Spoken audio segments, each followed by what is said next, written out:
There's no shortcut, no cheat code. All you got is you and the grind. And the whole army of randoms trying to stop you. Trying to be better than you. Trying to piss in your prize pool. And they can try all day, you go all night. Make every click count. Delete them all.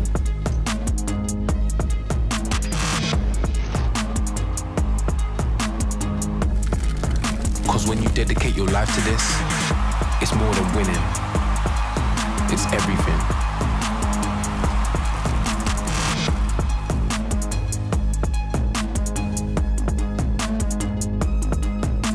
Prime for glory.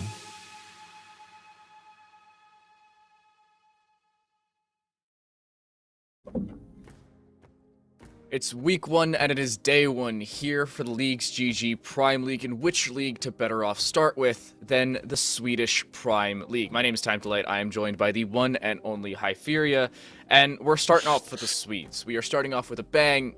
Who are we starting off with? Well, are you really putting this on me? It's Hayos and Goodfellas. That Hayos pronunciation is still up in the air as to whether it's actually correct, but you know, we've made a fair guess, I think. Yeah, our apologies for the lack of pronunciation. I'm not Swedish and he's Dutch, so yeah, that's going to be awful from the start. Most of this should be relatively simple. We've taken a look at the rosters, and I'm going to apologize to all of you players who are watching this VOD back, whether you're in game 1, 2, or 3. If I mispronounce your name, it's because I'm an American and uncultured. That's what I'm going to go with. But we're starting off with the Swedish Prime League, and I want to just give everybody a little bit of a taste as to what we're going to expect both from here in the Swedish Prime League, what we're expecting from the Nordics, the Danes, and honestly, I think the most important of all of the leagues, the Finns. Depends on how you look at it, but I've always been a fan of the Finnish Prime League. Nonetheless, the top 6 will make it to the playoffs. It'll be a best-of-3 single elimination bracket. Top 2 teams will get a first-round bye and won't have to play in that quarterfinals matchup, making your life just a little bit easier later on. That's simple. If you don't have a match to play, you can't lose it either. And, well, throughout the regular season, there will be best of 1. So at that point, you really have to make sure you show up on the day, every single day. Even if you have an off one, has to be good because you want to get into that top 2 position to make your life that much more easier.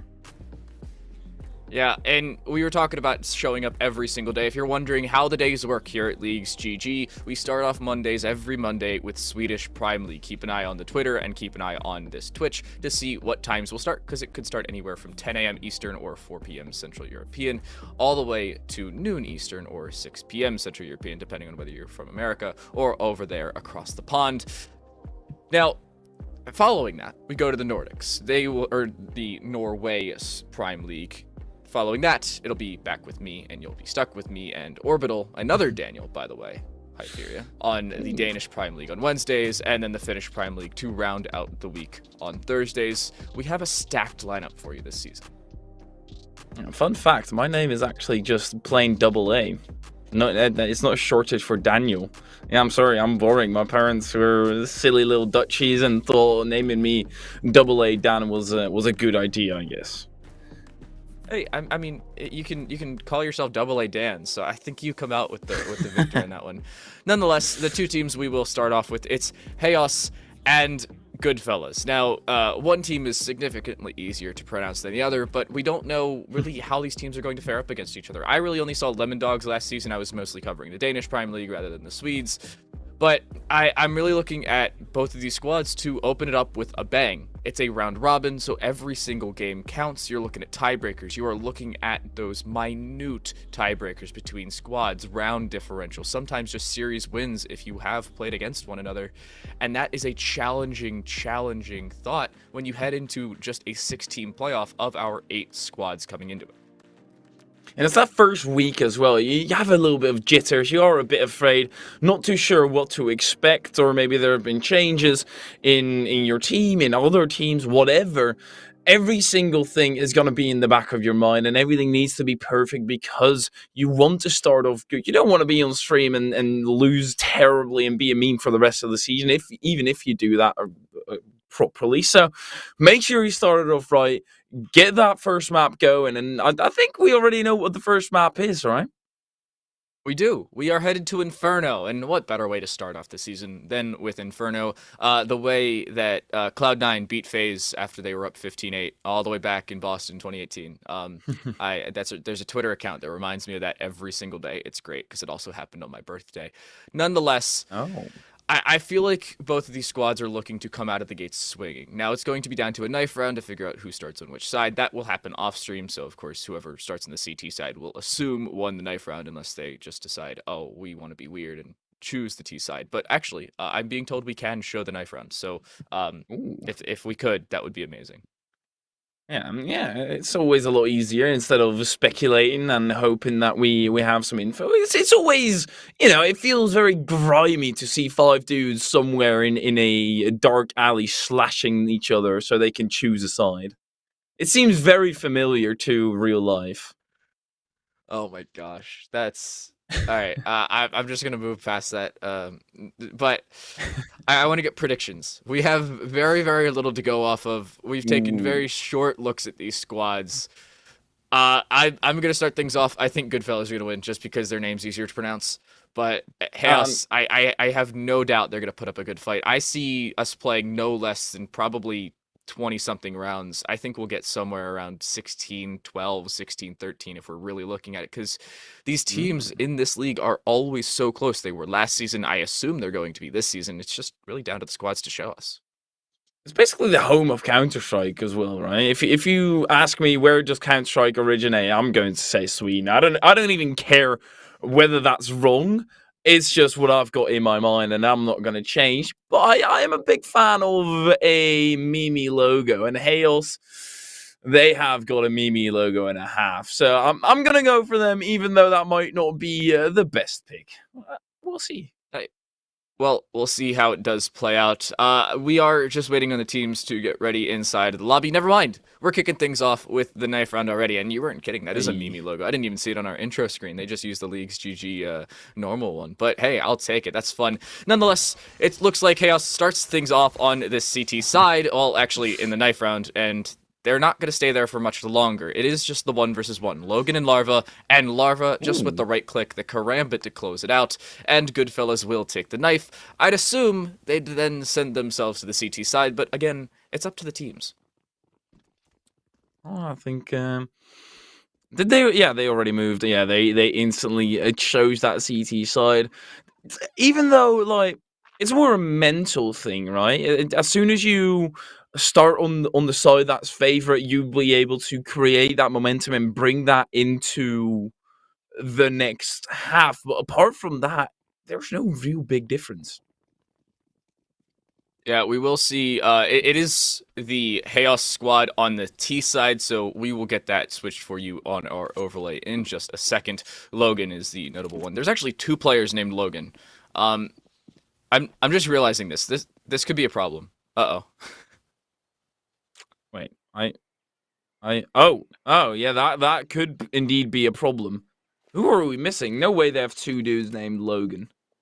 Zubs, I think. Well, that's what it looks like. Nonetheless, they're going to No? set up this B execute. It looks like that one Astralis B execute to shut out Fnatic. Ironic that it happens in the Swedish Prime League, but they're starting to push. They've been smoked off. In will come this boost over top of Flowers. Bjerg pushing in. Seems to be aware of the possibility, but Sabreeze gets one. Hexy with one of their own, but Viper gets the trade back. In comes this push from Goodfellas. They will get that bomb down, but the question is, how long will it stay on the ground without being defused? You can see the peak coming through from Hexy. And it's so dangerous for these Goodfellas squad to sit in the back of this site. And I got a question, Hyperia. How do you retake this?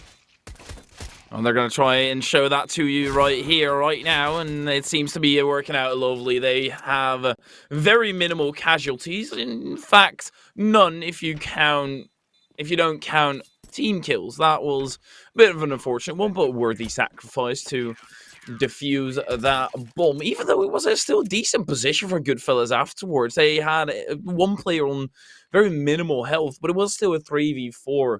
And those Glocks up close, they can do some damage. Buy round will be coming through for Chaos, and I think that, yeah, so semi-buy on the side of the other way around. Chaos are semi-buying and Goodfellas are buying. Yeah, we had to switch the overlay. It was just a switch of squads. When they switched in the knife round, we're like, wait, what the heck happened? But we're back and underway. The double Logans will bring out upgraded pistols, Tech 9 for the top one, a P250 for the one on the bottom. This is really that buy. You go down to about $2,000, $1,500, depending on your loss bonus, and you just hope that you get some economic damage out of it. Larva bringing out that A1S along with Trekis, and we're just going to see this push come through. They are rushing up this A short position. There's one for Larva, looking for the second. Guess just that. No, it's Trekis with all 3, lining them up and knocking them down. The Goodfellas showing up here in the second round. Bjerg gets one back, but that may be all they receive. A combined 100 HP between the 2 remaining players for Chaos, and this is a challenging way for them to come back. They're going to have to hit some one-tap with those Deagles, and well, I guess they hit one with a P250, so it will just be about disarming your opponent, try to get some guns out of them. They got one, and that's all they can ask for at this point. Chaos are, it's not the greatest, but they were just all running into the mulcher called Larva, which is very fitting biologically speaking. Goodfellas, I deny that, and directly Chaos are buying up with AKs and a Galil. Minimal util as well. They don't want to throw too much into this one. Viper's going to throw that nade in. That should hit for a decent bit. Seabreeze and AO both low, but Seabreeze just pushing through, and it's going to be their demise. AO turns one back, but is dead just as quickly. The Goodfellas are taking some beatings here in round number 3. This is their bonus round. You could see those SMGs, or the SMG singular, and the FAMAS coming through. They tried it. It didn't work so well, so it is those 3 AKs and a Galil up against all 3 M4 A1Ss on the Goodfellas defense. Chaos is looking good, but the Goodfellas still have something to say about this round. Sabreeze is so low on money. Their entire econ of Goodfellas is in a bit of a gutter still. So if Chaos manage to get this one back, it should be a very solid look. 3-on-4 for CTs. We slowly approach mid. Hexy's wanting to peek. Will meet 2 players. Snipes out one, gets another as well. Hexy. That is a very valuable trade, and he doesn't even go down himself. takes 50 damage and comes on top of 2 different players. Now transitioning to B, assuming the push would come that way. That assumption would be incorrect. Trek is the only one left on this site, but you can see the long angle held. Hexy is aware of it and gets their 3rd frag of the round, dropping Logan. It's down to Zubs in a 1 versus 3 with an AK and a smoke in hand, and just notably, yet to do any damage, much less get a kill in this one. It's gonna be a save. Chaos are gonna go down 3-0. This is not the start you're looking for if you're on this T side. It was a crucial moment, a pivot moment. If Chaos were able to get that round, the econ of the Goodfellas in the gutter, and now Zubs, he's just gonna have to accept the loss of his teammates and save the AK. It's at least something. They're gonna have a hero AK on the side of Zubs. I mean, he's just gonna have some one-taps. It's as simple as that, right? Hexy showing up in mid there and picks up an AK most notably. So you're going to see Goodfellas with some upgraded weapons. Everybody with an M4 or an AK if they do so choose. On the other side, Chaos are broke. You could see Deagles across the board and AK on Zubs, who did just save it over, but most importantly, didn't get any money for losing the round as they survived past time without that bomb being planted. That's what happens if you are new here to Counter-Strike, if you are one of the T players, and the time runs out without you getting that bomb down, or you killing everybody on your opponent's side, then you don't get any cash. The rest of your team will, but unfortunately you won't. It's as simple as that. You don't attempt anything, you get no money. And to a certain extent, if you have an AK, it's certainly worth it. Hey, us. Alright, gonna try and utilize that AK. I have a few Deagles to back it up as well, so there is potential in this round for Hales, but it is looking like it's slipping away from them rather quickly, and at their next buy round, if this one doesn't work, their next buy round almost has to, but they're slowly shaping up for a bit of a spread push, peek some angles. Zubs, peek in the center, meets one, doesn't get the one tap, but also doesn't lose the AK, so I guess in that regard, it's all good. At least they know where the AK is now. Yeah, but is Hales aware of the fact that it could just be a save? Zubs is dropped, so that's the only rifle down. In comes his peak. Seabreeze with 1, looking for more, does get 1, and looks for just to line them all up. Ayo from behind just locks it out, and Hexy with some help from CT will clean out the round. The Goodfellas losing only 1 player, and they're looking strong. I dare say they're looking pretty good. As soon as Zubs goes down there, as soon as that AK is out of the play, it's almost a surefire round for Goodfellas, unless they massively throw themselves in front of awkward angles and trying to be way too aggressive, run into the Deagles that they have. It's lights out, but well, here's an AWP. The first time the big green comes out, and it will be holding banana. They do have a warning shot on the side of Hale, so I don't think they're going to be too tempting of that banana angle. And you can't really blame them for it. There's not a lot of utility on this T side. Yeah, they're bringing a decent bit in, but it's not a lot by any means. Viper locking in towards this brackets position. Smoke down towards that cubby, and in comes this push. They will look to take brackets, and they do just that, but nothing passed. And that's the issue that you can see Hales is running into. Nobody is facing, and for good reason. The Goodfellas don't need to take fights that they're not inclined to push, and you can see they're just locking down this A side. And that's where you should take the slow map control, where you slowly make sure you check every single angle. You've got enough time. There's still a minute left on the clock for Hales. And at that point, you start eliminating position where they can be in, but this back push is going to be important. Trek is backing down after popping a smoke. We'll put a halt to the apps rush. Björk gets a good trade on Hexy. They're going to be a slow look for other openings. They've at least got one, but Larva, he finds a Björk again. Smoke in apps is dissipating, and oh no, Trekkies moves away at the worst time. Logan's just sitting here on this B side, gets one kill and is trying to run towards CT. Are they going to make it around the corner? Yes, Breeze does not get the frag, and it's Larva in a 1 versus 4 essentially on this side. You can see it's just being locked down at seemingly every single angle. Larva has to push towards CT, trying to catch the player with his back turn, but the timing's not going to go their way. Oh my gosh, Larva, look! Larva will not get the kill. Logan will get the frag, and that's the op given over. It's Sabreeze in a 1 versus 4 now, as Goodfellas will finally drop around. They are a fallible squad. Chaos finally put one on the board. with good numbers. That's the most important part. They get one on the board, sure, that's step number one. But to do it with 4 remaining alive and an orb, and then 4 and 2 AKs to get away with that round is incredibly profitable and also perfectly what they need in order to turn this around. And well, the barrel there was visible as well by Logan and Larva. Nothing you can do when you're scoped in with an up like that. Walking through CT, slowly checking every angle. You're just waiting for your head to be popped. This is a round that Helios can't afford to lose. Their econ would be in shambles. There's a nice matchmaking smoke for everybody who did just see that one from the T spawn. It's nice to just lock out that B position. We saw it in the previous round when the op was brought out. We will see another op brought out from this CT side. Goodfellas not broke by any means. Now they are. That's the issue you will see them run into. Sabreeze did save, but also had to buy out for another squad mate, and Larva is going glass cannon. No armor available on that opper, and that's the issue you may see here with the Goodfellas just the same. A very, very easily targetable op is not something you want to have, and the Goodfellas by no means are a bad team, but a lot of utility thrown in from Chaos could just cost them their lives. The crossfire setup in that hallway, though, that is basically the armor that he has to play with, right? It's nothing special in this AWP of Björk. Tantalizingly close. He spots the Orange, but he doesn't get the kill. No, Hexy. He just gets popped. Oh my, that can't happen. That is free as free can be. A Black Friday sale out of season.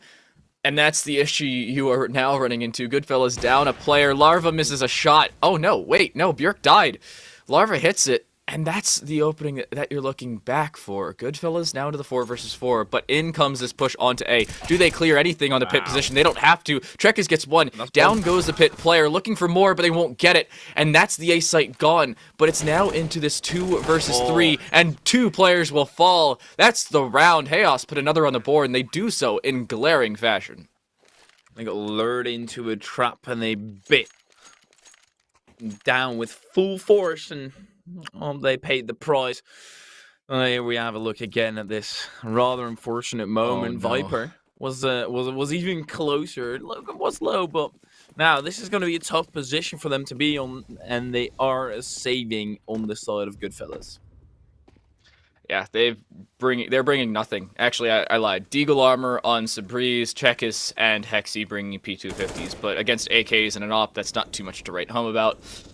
Unfortunate, to say the least, but you can see Hexy locking down the ninja position, and this is a bait setup to say the least. Chaos just really need to clear their corners, and look either way as you push it. It may just cost you your life.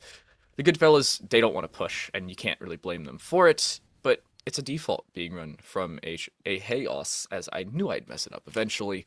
But this is looking good for them. Goodfellas. If they can somehow, some miraculous way get this round, but I think it's already here. Over for Sabreeze. At least he has to bite the bullet of Logan. Put in the temple.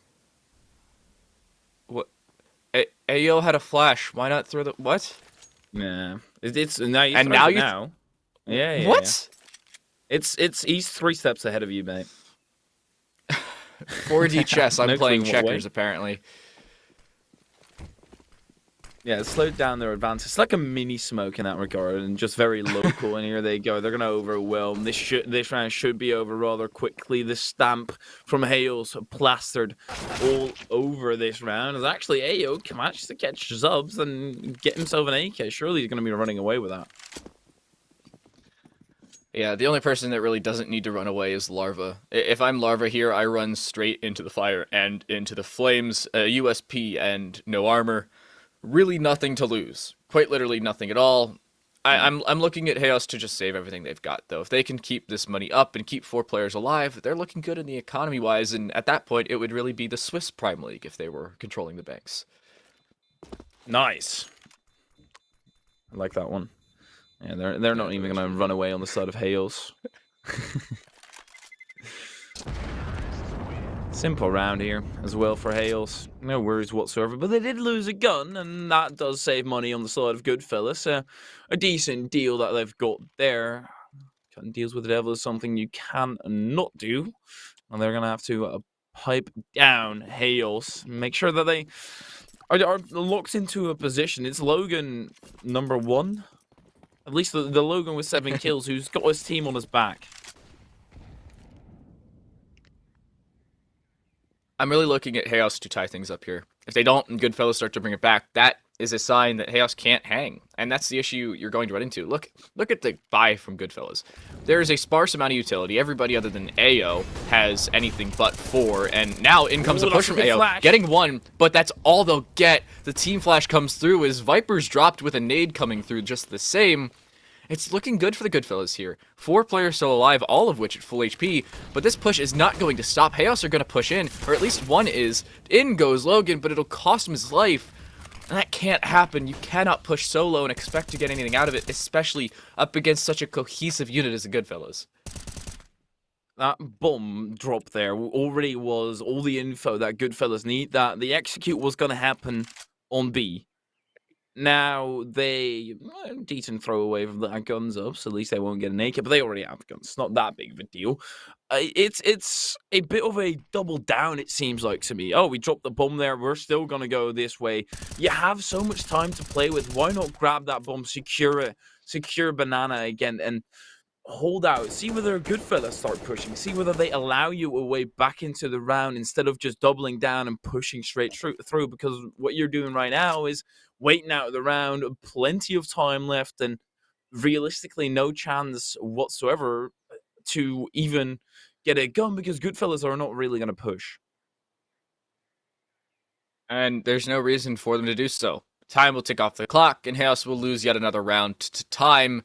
Now it is time for them to possibly start to work on their bank accounts. You can see Björk and Zubs, as they survived after time without getting that bomb down, again, will not get cash for it. That's the issue you will run into. Of course, saving the op and saving the AK, probably a little bit more lucrative, but this flash from AO, just pushing in, no care in the world, and that was such a beneficial play there for the Goodfellas squad. It basically locked out the round then and there.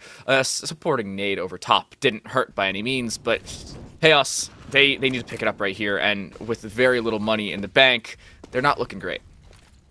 Still not really a beautiful buy on both sides. Both Goodfellas and Hales have limited util. Sabri's already out of everything.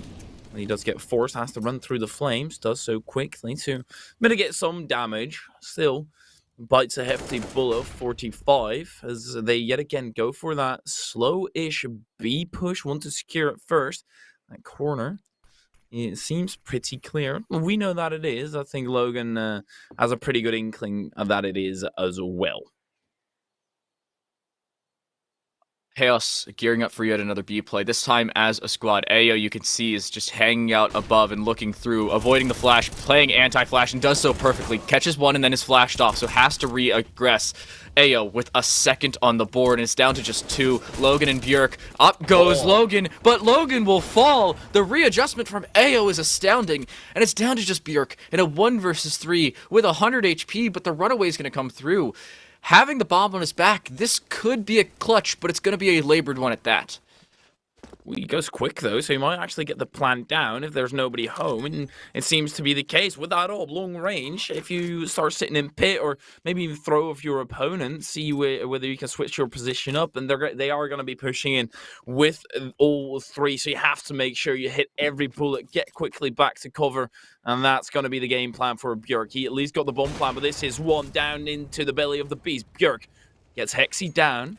Wants to check every single angle, but he's in a good position. Smokes and util still on the side of Hales. Bomb being defused with that kit. Now he has to be quick. Now he has to be rapid. Might just be able to. Oh no! But Goodfellas, they do get the defuse with the coverage. Oh my gosh, Trekkus needs to go buy a lottery ticket. Somehow stays alive through the op shot. No business doing so.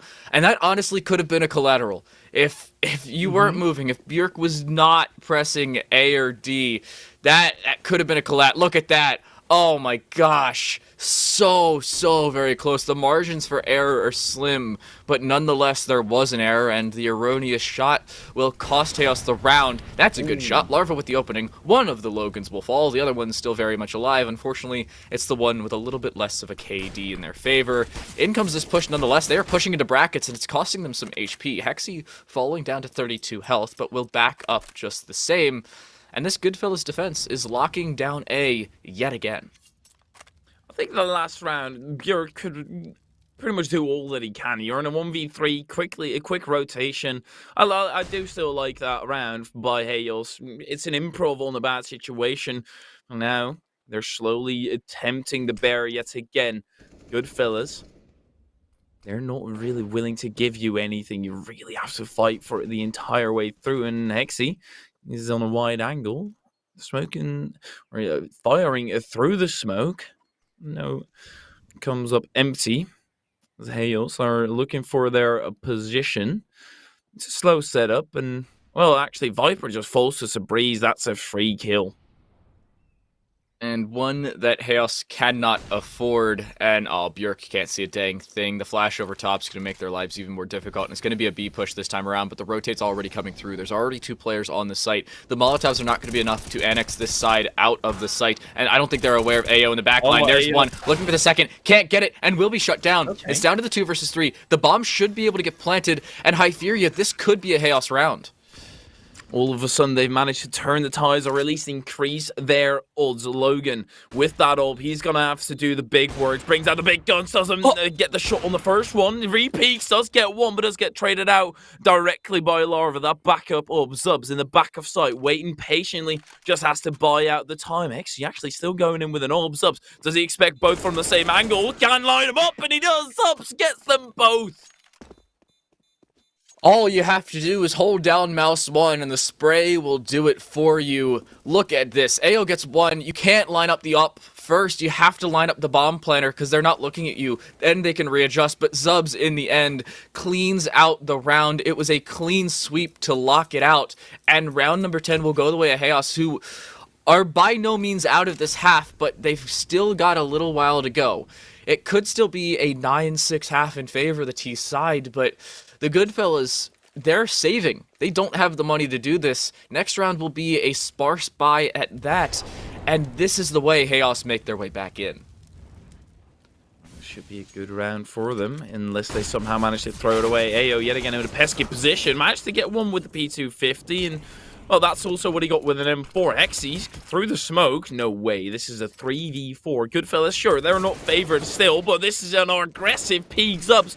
He still had it covered. 3-on-3. Larva yet again through the smoke, or sniping it past even. They are on site now, but this is still a very tempting round. Oh no, on the Coffin's position, they don't check Seabreeze, but they do in the end. There's the 1-for-1 trade. It's Björk and Larva, 1 versus 1. Larva has the op, but opts for the Deagle instead.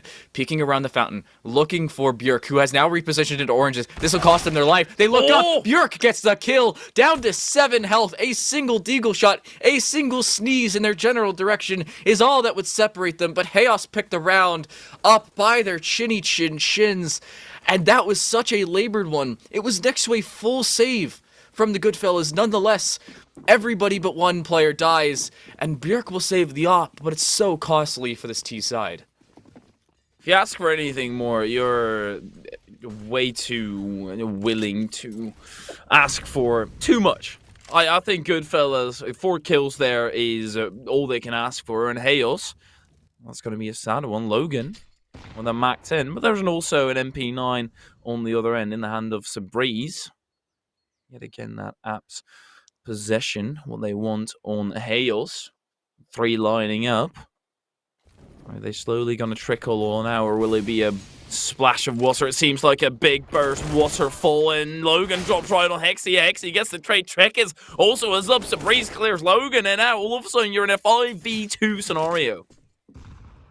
That's why you don't hold W out of apps. It's a waterfall for a reason. You all fall into the exact same position, and that is the grave. Chaos, not looking great here in round number 12. Ooh, that's a nice shot. Seabreeze is dropped, but so is Björk. It's down to the 1 versus 4, and Larva will clean Viper's clock. Goodfellas will get a 7th on the board. Final 3 rounds of the half, and the Goodfellas have the money. Chaos are really broke, and looking at this ADR, you're looking at really 3 players for each squad that are showing up. The other 2, we need to work on some stuff. They're just sitting in the back, being pretty, being the cheerleader. Maybe they have some chance going, and well, if you do have chance for Hales, make sure to let them be known at this moment, because they are quite literally under the gun. A terrible situation for them. I mean, 5 rounds, sure, it's not the end of the world, but realistically, you need at least 2 more. Yeah, heading on to the CT side is no easy feat. It's a little easier, but Chaos, this is a questionable buy, I have to say. They are full buying down to nothing, and all they're bringing are 3 Tech 9s, a Glock, and a MAC-10. The push will come through. They will just hold W straight through AO, who cannot pick their target correctly. Larva has to back out and has to use the utility to annex this Chaos side from the site. In comes the push, in comes the flashes. Larva can't see a dang thing and is being pushed from so many different angles and will fall because of it. Sibris looking to push back in. That A1S will lock down the site and will deny the bomb plant. There's a second as well. This is a difficult situation now for Chaos, who should not have lost that many players, but do nonetheless, and that may just cost them the round. It was a very simple round for them. They're trading a lot of casualties on both sides. Ooh. When they are forcing, or even Hales Tech 9s in, that's all they had. Sure, the after position was a phenomenal one, but to even get that far, and now Viper being shut out entirely, only a FAMA, so it might be worth it to just see whether you can do some damage to the Econ. It's a 1v3 and very little time left. Bomb not even in your hands. You're not going to be able to do anything except for do some long-term damage. He does get down 1 and backs off. Yep, holding W in the opposite direction. That's some economic damage that you're looking for. It's the final 2 rounds, though, so if Chaos don't now pick up this round, then it's all for naught. That economic damage really won't do all that much. Sabreeze, though, strong play, does get dinked down to 11 health, but nonetheless will win the fight and will kill both players. That's where the Goodfellas came back into the round. That's how they locked it down in the end. And Chaos now with another buy that's really nothing. You can see Viper saving over that FAMAS, but having no money because of it. And everybody else just sticking with pistols. Björk, the most upgraded of them, with a deagle in hand. I gotta say, this is not looking like a round that Chaos are going to pick up. As has been a lot of the rounds thus far. Goodfellas seemingly at the majority of the turns having the better of Chaos, and Viper being about to get taken down. No, there's a smoke there. He's still safe. He now knows there's an AWP. Just takes it slowly. It's always so funny when they have their crosshair on perfectly on the head, and it's like, oh, just shoot. Evidently, if he would, that'd be a little bit suspicious. Fact check? Question mark? No. They will move on.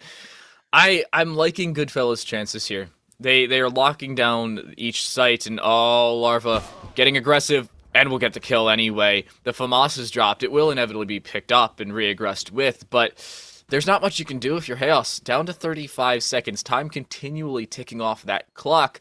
And there are 3 players on this A side. Larva locking it down, not choosing their target correctly. In goes this no-scope, not going to hit. The second attempt, not going to either. And Logan's going to look to overwhelm things, picking up the op of their own. But Chaos need a bomb plant. If they want to have any shot at this next round, they need one. And Logan with 2 op shots, looking for more. That's the A site fallen. Chaos with a hero FAMAS may just take this second to last round of the half with no business doing so. And they're going to. Oh, no. Goodfellas have to save.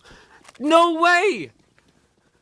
Larva being caught off guard, playing close quarters with an AWP against those pistols, threw away the round. Just that one gun loss in CT allowed Hales a way back into this match. Björk carrying the team. Actually, Logan carrying the team on his back for this round and getting 2 entries onto that site. And that is a massive one. We'll go into the last round, and actually Hales are able to make this a very decent half, still a very respectable score in the end. Yeah, and look at that economic damage I was talking about earlier. Goodfellas are now really broke. It's a spotty buy to say the most of it. You can see Trek is having to buy half armor, MP9, and a couple nades. It's an A1S for 3 players, a MP9 for 2 others, a full house of difficulty. That's all you can really say about it. But in they push, and they're aware of it. Oh no, that nade's gonna hit, but it seems like Chaos are aware of it. Nice nade, but even better shot from Björk to lock down Sabriz and drop them out of the round. That's one of those rifles I was talking about, now down and on the floor. Chaos's lives have just been made that much easier, but remember, they're low just the same. And they still have to push. They could still pick a wrong spot, forget to check one angle, and the entire push falls away. Let's hope for them that they don't push B. There's 3 players that are stacked upon there, and only one trying to hold off a side. I do like it. I do. It's the first time that we really saw that aggression out of Goodfellas. Still, Chaos read it. That's the most impressive part. Goodfellas have been incredibly reluctant to show anything of themselves, and now all of a sudden pushing down an alt versus an MP9. That seems like the start of a joke, and for your Björk, it is unfortunately the start of a horror. Yeah, that's something you see in movies where you just want to turn away and wince in pain just from seeing it. But they're looking to stack this A side, and I think this is the incorrect call. I mean, in all fairness, I do have wall hacks and can see every single person on the map, but they're going the wrong way, and oh no, there's only one player on the site now. It's Larva. This is an awful situation. In come the smokes. In come this push. Larva has to reposition. They will go towards new boxes. No, towards the pillar and towards dark. A 1 versus 4 in the site. The rotate's going to be quick. There's one. Looking for the second. Has to get it. Will not either. And down they go. This retake has to be quick, and it's going to be. Hexy's found one. Hexy's found a second. Looking for the both. Line them up. Knock them down. It's down to Viper in a 1 versus 3. Such a challenging situation, but the bomb wasn't planted. No. Time runs out, and Chaos drop it. Such an awful way to end the half. It's incredibly unfortunate for Chaos, for Chaos, but Goodfellas, this play by Hexy to not go for the upper directly, see whether the bomb would be planted at Tombstones.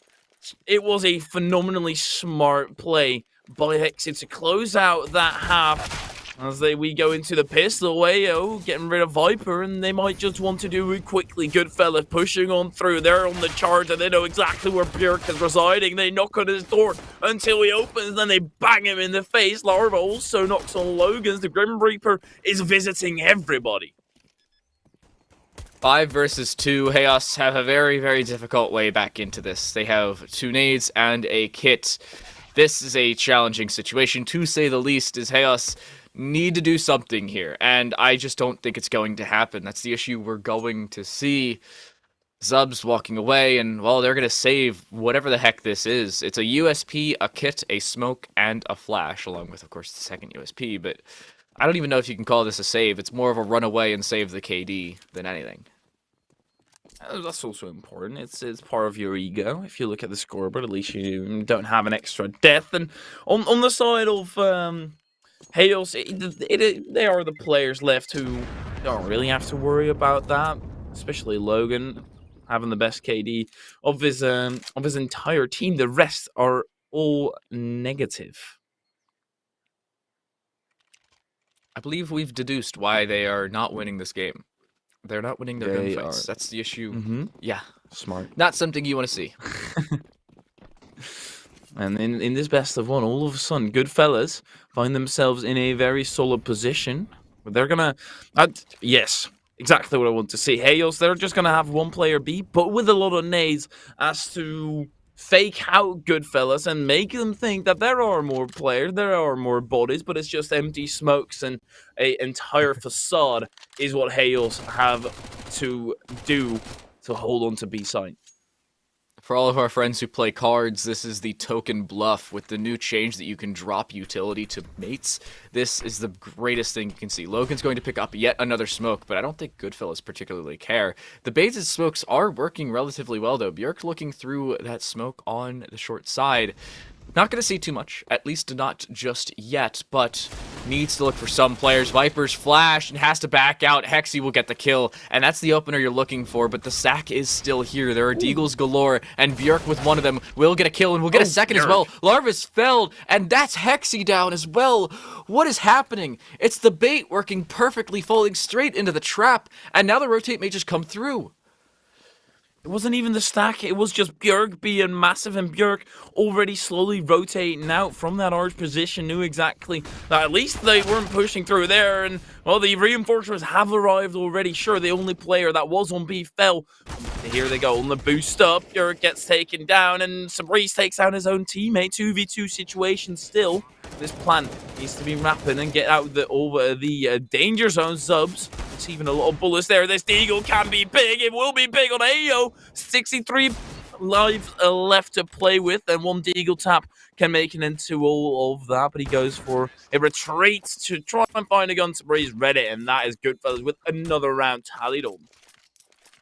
11 on the board, and Chaos, this is the round, and they don't even have anything to push into it. The half buy came through in that one, or really the full buy if you looked at it, but they spent all their money and got very little out of it. Economic damage is really all they could write home about, and Goodfellas with 11, this is a challenging situation. Chaos are going to full save, minus a flashbang and a Deagle.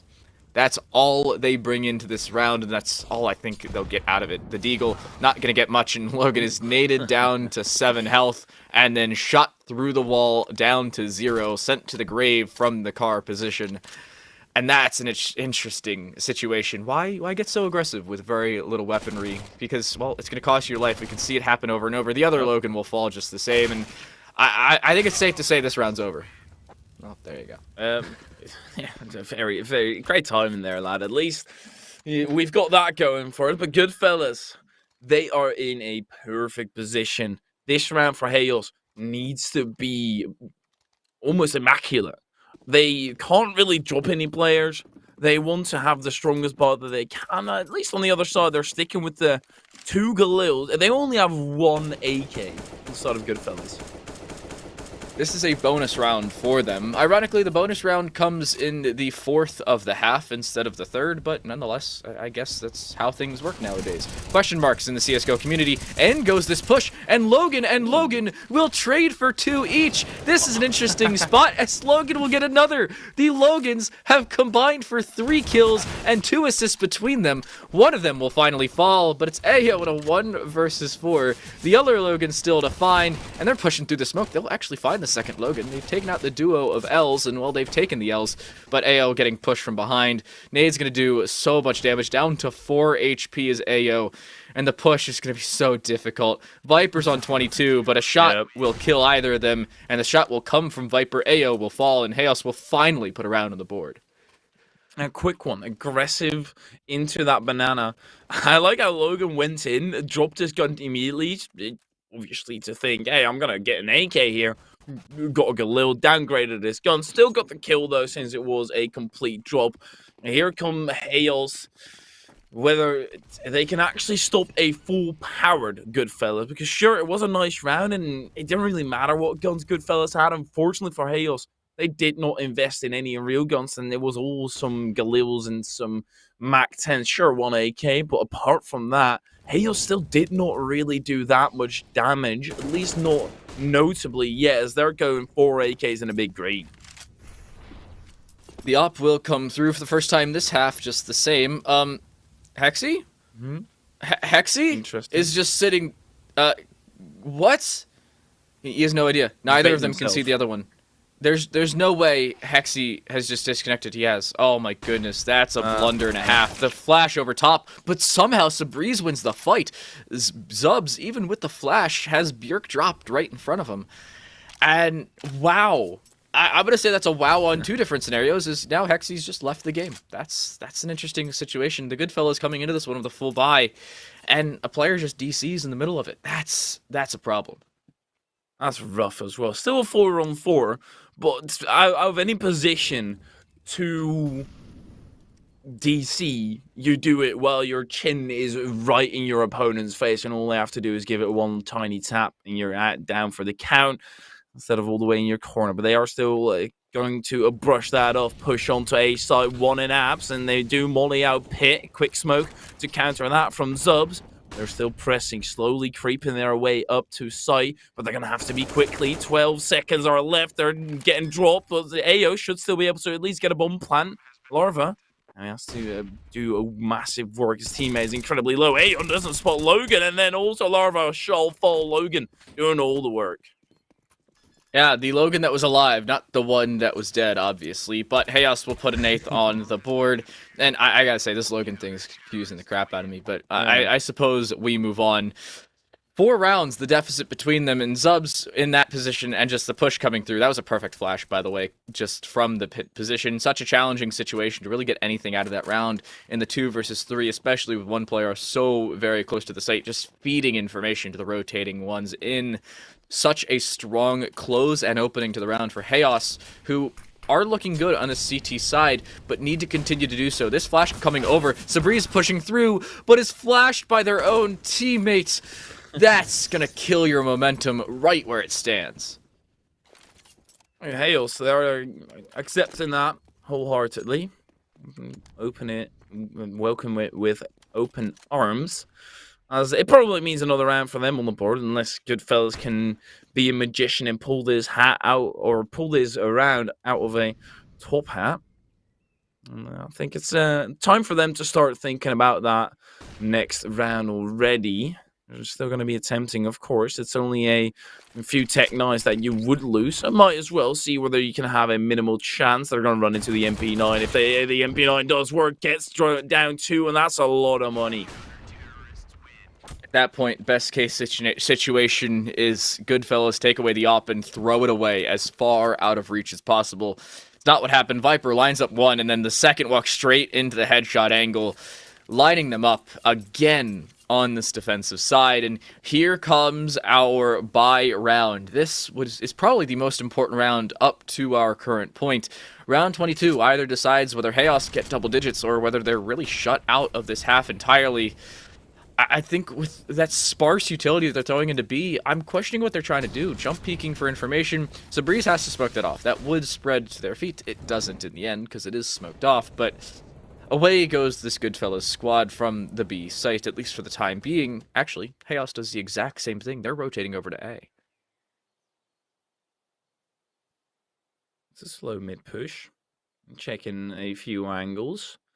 Yet again, that pit player on top of the bike doesn't have an angle, but Hexy already cleared that. She's going to be playing defensive in pit. Are they able to creep up, though? Do they know this? Logan and Hexy, are they about to have a stare-off? Yes, they are, and Hexy was almost down to back out, but he does manage to pull through. Spotted the pit player. At least they have the info. Hexy does pay for it with his live, valuable information. Well, that is, or at least I hope it is for Goodfellas. They drop another one on the side of Zubs, and Hales are in a solid position for this round. Zubs gets another as well. Oh my gosh, Viper on the flank locks out Sabriz, and Chaos clean it through. Goodfellas fall apart, not dealing with the pit player with enough efficacy, and that's going to cost you your round. The op on the side of Björk even through, locked down the long angle just the same, and that was a challenging round for Goodfellas, one that really didn't seem like a very cohesive one to say the least. Sabriz is going to be down to $1,100. This is a spotty buy to say the least, one that, well, Sabriz has already fallen in. The op reigning true only 15 seconds into the round, and Chaos already with a good start, with economic advantage and really vying to tie this up. They're still buying for halvesies on the side of Goodfellas. No proper buy coming through, and why? Why buy half like that every single time or twice in a row? Surely only do it when you afterwards can buy fully, as they are trying to push up to A, get mollied off, and now they're just sitting targets. And a bit of shooting practice there for Hales, Goodfellas. All of a sudden, their lead has been reduced to 1. The one time they double nade pit, nobody's there. I feel like that is just the story of Counter-Strike. Inconveniences through and through, but Chaos This is the round to tie it up. Another round where it would break the bank for Goodfellas yet again, or for Chaos, it would just cost them a round. It's not the end of the world. They have the economic advantage, clearly so. And Viper's pushing in, does not care. And with the help of a flash, Logan actually gets the kill. It's turned back as Viper will fall, but that's not the opening you're looking for, as Goodfellas are already low. 2 players, a combined 34 health.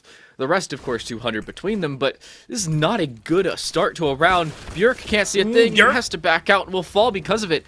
That could be the A site fallen. There's still a pit player and no nades there. Subs gets one through the smoke. Subs gets a triple. That's Trekkies in a 1v2. Needs to retrieve bomb first. Re-smokes that position. That's at least one worry less, unless they, of course, push through, which they very well could. They're slowly creeping up. They're playing this safe. Trek is in almost an impossible position. So many angles that you have to take into account. We know they're coming from apps and doesn't even get one. Unfortunate to say the least, but for Chaos, they're looking strong. 12-12's our current scoreline as soon as they do defuse the bomb, and they have the money. Everybody made of cash. I'm telling you, it's the Swiss Prime League, but nonetheless, the Goodfellas, I gotta say, ever since they moved on to this T side, and ever since they really won those first 3 rounds, they haven't gotten anything since. It's been 6 in a row for Chaos, who CT Psy is looking better than good, and, well, the Goodfellas looking worse than just that, and I got a question. Where have they gone? Out for lunch? Committee meeting about how to lose a round? What's going on here? Maybe bottomless lunch and they came back and they're just not the same anymore. Wherever they've gone, Goodfellas quickly need to do something and find their heads. Otherwise, Chaos will just easily sneak this one through. So Goodfellas, apart from the start of this half, they've had nothing going for them. Half buys and deceit and losses is pretty much their story. So they're shaping up for a B push. Chaos has favored that a plethora of times in their turn, so let's see how they are able to counter it. Oh, the flash. Viper's going to be flashed in. Hexy's playing anti-flash and just waiting. But if this is timed perfectly, Viper could just push off of it. Decides not to, as they're playing the anti-flash position just below Orange's and just waiting. In comes this flash, but the push just the same. Larva goes 1 for 1. The trade does come through, but Logan on the back line kills a chicken with a smoke and throws the Molotov over towards the Orange position. Logan locking down this side and will actually get a kill. Larva walks right to their demise, and looking for more is Logan, but looking the wrong way at the worst possible time. That will cost them their life. No smokes on this T side, so no way to lock out that position. The Molotov will for the time being, but they have to get this plant down, and thus far they haven't been given the opportunity. 3-on-3, they're reduced to a 3-on-2. Sabreeze now planting Björk. There's a scope on a loss of the site, and here he goes. Peaks wider. Trekkies takes his head off. Zubs is... He tripled up before, and a molly should help at least get one, but he read it wrong, or he didn't flash, or he didn't molly far enough. And they just get away unscathed, and I think Subs still going to be trying it. Just why not? They have the cash. Trekkies peaks wide, actually goes down, and this is all of a sudden possible. A big chance that AO is going to be in that position, but Subs, he fakes it out the first time, knows where AO is, sprays through the smoke, gets a few taps in there, but it's AO who returns the favor and snipes down Subs. That was irresponsible, to say the least, from Goodfellas. AO, a good play through the smoke, playing their angles correctly, as well, everybody so seasonably does, but that was questionable, to say the least, from this T side. Why take a fight you don't have to? It was a 3 versus 1. Why over-peak this CT position when there's no reason to do so? It could have cost them the round. In the end, it doesn't. Björk is domed and gooshed down to 18 health. Not even dinked, as they don't have head armor. It's the half-glass cannon, as they're not fully encased in absolutely nothing but fragility, but their head is, and that's the issue you're running into now if you're Chaos, who are now running out of money. Logan's pushing through. Oh, they catch a timing. AO's dropped. That's the bomb as well. That is what you're looking for if you're Chaos coming back into this. Every single time that Chaos have entered in this game, it has been in similar fashion. Aggressive, quick down banana. Peeking through a smoke and peeking right after a flash while they've been flashed in. They have got a good measure of aggression, but they're not checking their behinds. Logan, he sees all four, and he only gets one. Well, that's all the info they need. Yeah, good fellas. They're going to try and catch them off guard, but this might just be a bait. They do check the corner, but it's a half check, and they do have to bite the bullet for it. 1v3. Kentrick has pulled through and at least get a bomb plant. We know that he can, but he's still going to have to check angles, and that all is turning up rather quickly. Takes Trekkies to the cleaners. If Trekkies hits that shot, it's the 18 HP up down, and it's really the 1 versus 2. It could have been, but it in the end was not. Look at the ADR. Hecky's is 14 and 17, but has 116 ADR. That's what? What? It doesn't make sense, mate. That's all I can say is Breeze goes in blind. Oh, Logan gets a second as well. Oh no, this is falling apart. Goodfellas are going to give up the lead for the first time since the game started. Oh my gosh. Zubs is just wide swinging this one. Hecky's is found out. The smoke should be put down, but Hecky's has caught the timing. Looking to push through. No. Oh, Zubs falls, and the player stack may not matter, Arf just a little bit, but Hecky's will get that kill. Away they go, and the push has to come through, but they don't. It's delayed. Hecky's is pushing around. Speed up we go, and well, speed to the grave goes Hecky's, as they will get the opening frag in the A site, but they will die just as quickly, at least on our feed. But the Goodfellas, they finally drop the lead for the first time since our first pistol of the game. Their T-half has been subpar, not finding a way through, not paying full attention quickly, and getting distraught by Hales, who are aggressive. I like their CT side. I like it so much more than Goodfella CT side, even because it brings more variety, and they do manage to make it work. They're not a match point just yet. A tie is not secured. And Goodfellas, they still have an opportunity, but Hexy, that's a good flash on Björk. He misses the flash. Hexy slowly shaping up for an A push with his brethren. 3 players locking up towards this bracket's position. There are 3 players in the defense over towards B, so if they time this correctly, it could just be the round. But the bomb is still towards the T ramp, and this is a difficult situation. You have to catch a timing if you are this Goodfellas squad. That smoke will go back towards library, so it will just deny that position for the time being, or at least any efficacy out of it. I do think it missed just a little bit. There should be a gap, and yes, there is. Hexy was aware of it and tried to peek into it, but does not get a kill, nor sees anybody. So information really in the favor of Chaos, who thus far are looking pretty good in the round, not expending too much utility, and really just baiting in the players. That smoke towards CT could just give away some information, but it's a fake at most.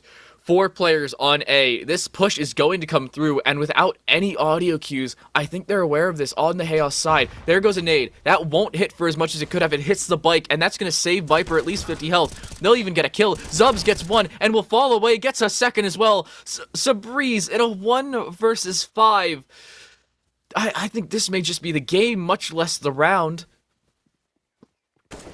Well, maybe. Oh, no, that's Sabreeze spotted, and he's just out for the count. At least he should be. We'll be able to. Oh, yeah, well, that's it. He's able to get some kills, but now he has to check every angle, make sure he stays alive.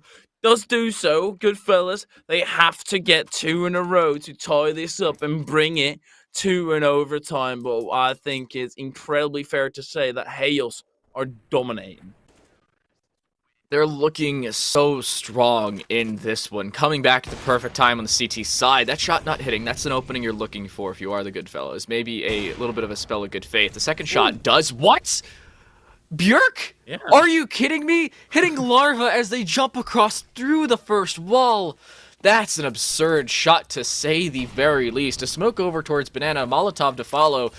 The top of B is basically being denied, and Larva falling, that's not the opening you're looking for if you are the Goodfellas. I gotta say here, Hyperion, this is not a strong start if you're looking to get 2 rounds in a row, and they're just pushing through because of it. Viper's gonna get 1, looking for more, maybe just lock out this entire game. There's 3 on the board. It's AO in a 1 versus 5. Their team already leaving the server. flashed and now dead Viper with a 4K to close out Inferno, and Chaos close out this game. Wow, here we see the shot again. That was ridiculous. But tell me you don't have faith in your teammates without telling me you have no faith in your teammates. That's leaving early. He still had a chance. Yes, sure. It's very little, pretty much no way, but you might as well stay.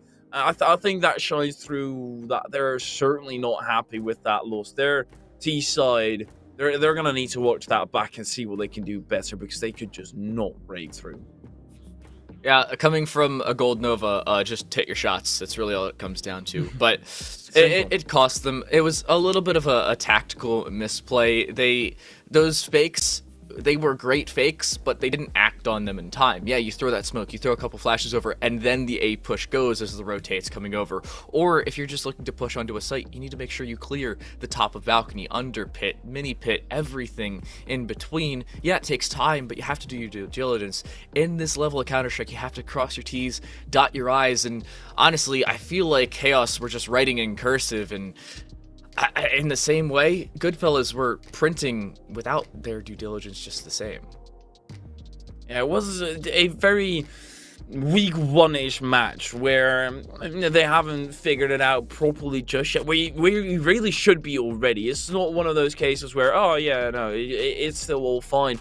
That T side was debatable, and certain flashes as well, as you mentioned, were going to nowhere. That they peaked, didn't flash, and then all of a sudden they threw an empty flash in there, just throwing away $200, because why not? You might as well, sure.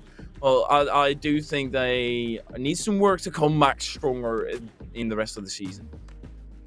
Yeah, we do have an MVP for you. It is the Imposter Logan. There was a real Logan and the Imposter Logan. The Imposter is named Balos. Here you go.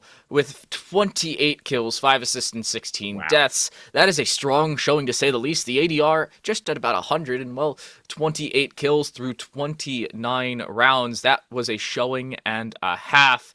Very, very, very strong coming through, really from all of Chaos, but Balos in particular, the Imposter Logan, by the way, the one with more kills rather than the other, did show up really in full totality, and that's what you're looking for out of your rifler, who I checked, that's his role. So a very strong showing, to say the least, but I gotta say, that's just the game over. Inferno falls to Chaos's hands, and the T side for Goodfellas was just not good enough. But that's it for game one. We do still have 2 games remaining. Do not go anywhere. It's Lemon Dogs and Xtus Esports. When we come back, we'll be right back.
There's no shortcut, no cheat code. All you got is you and the grind. And the whole army of randoms trying to stop you. Trying to be better than you.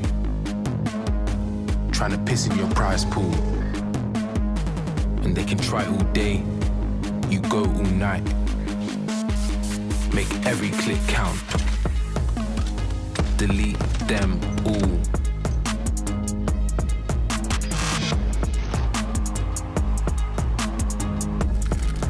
Cause when you dedicate your life to this, it's more than winning. It's everything.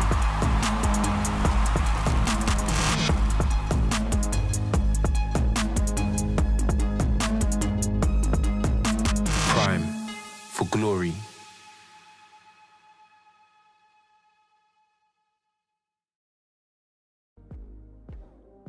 We're back, and we're going to get underway in just a minute, but first some introductions and some wrap-ups. Map number 1, that went by the wayside for the Goodfellas. They drop it after taking a sizable lead. Chaos coming back and taking that one by storm. But first, I am Time to Light. I am still joined by the one and only Hyperia to my right. And Hyperia, map number 1, I gotta say, it was not looking good for the Goodfellas after they picked up their 12th round.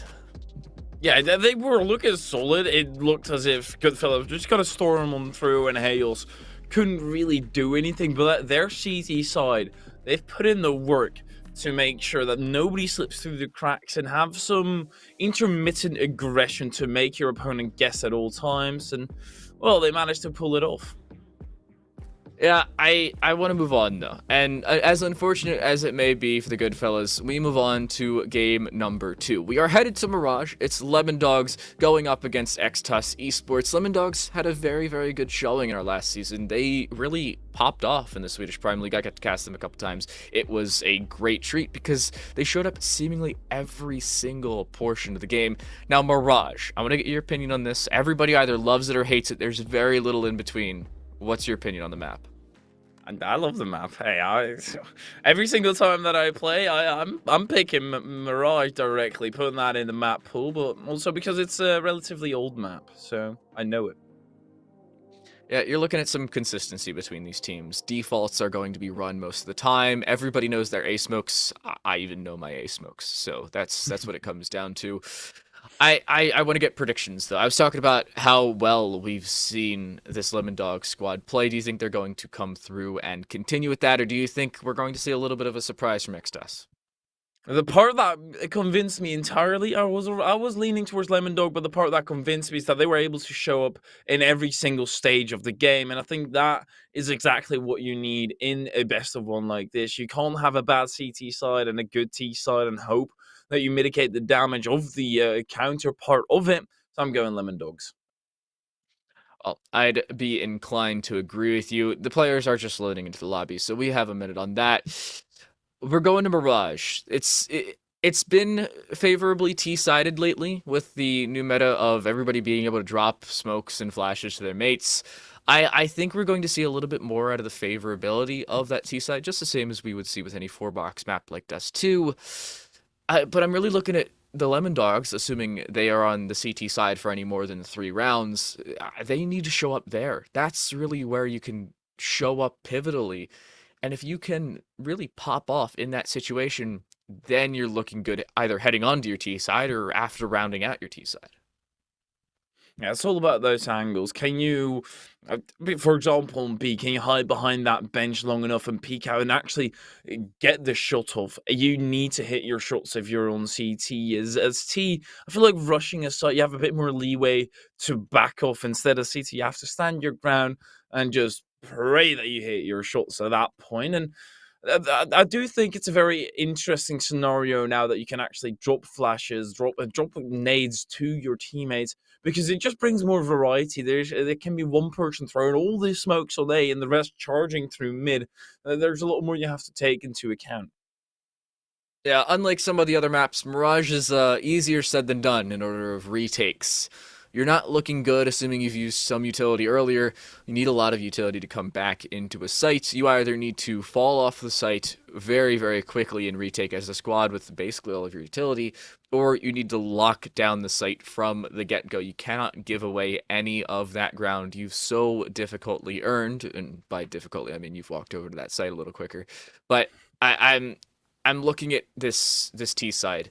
Is it going to be more rushes, or are we going to see more tactical plays? Are we going to see utility out the wazoo? Because at this level of Counter-Strike, that's usually what we see. Everybody throwing 17 smokes around. You're seeing somewhere in the 40s in terms of flashes. And it's a little like Valorant, where you're blind for like 15, 20 seconds, and you can't do a dang thing about it. At that point, you just have to get a walking stick or start spraying loosely. I do like the thing I do like about Mirage is that middle window where you have a lot of opportunities to play with. If you can somehow sneak through there, there's a plethora of options. You can go directly through jungle, you can go through CT, you can go to B towards kitchen. There's so many avenues if you can somehow slip through, but usually, unfortunately, it is heavily guarded and also dangerous to go through. I think might just be a key point in this match where if you don't keep an eye on that and the opponent utilize that, you're all over. It's going to come down to mistakes and how either teams come back from them or really exploit their opponent's mistakes. I want to question who we're going to see a quick start from. Pistol rounds are very pivotal, especially on Mirage. You can build off of them relatively easily, and if a team force buys you down to the ground after you win a pistol, then your economy's the one in shambles. It's coming down to who can win some rounds that they probably shouldn't. ecos are going to be very important if you can do economic damage, or some of those half buys if you can get economic damage, or if you can just win the round entirely. Here's our knife round, though. Extas will be on the T side, at least for the knife round sake.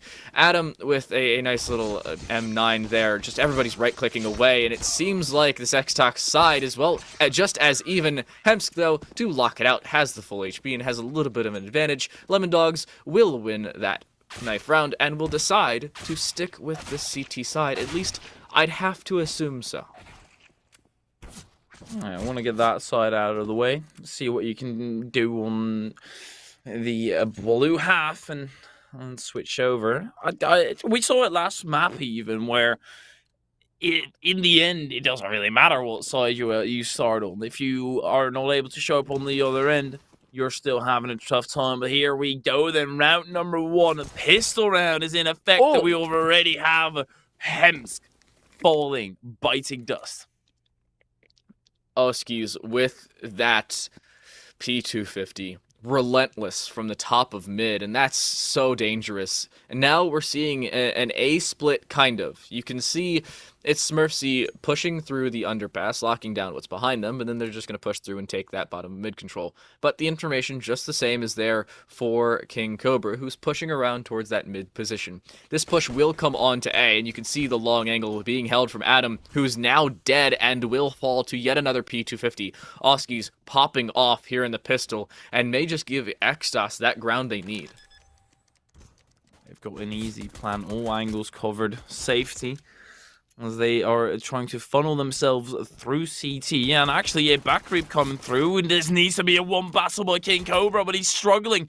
Finally pops him down to the ground, and Oskies, he will get dropped by King Cobra. That one was more handedly. Still, this bomb in such a pesky position. They're already going for the defuse, and now trying to stand their ground. Anchor doesn't body block enough, and it's still Extas who get the round that at the start they deserved.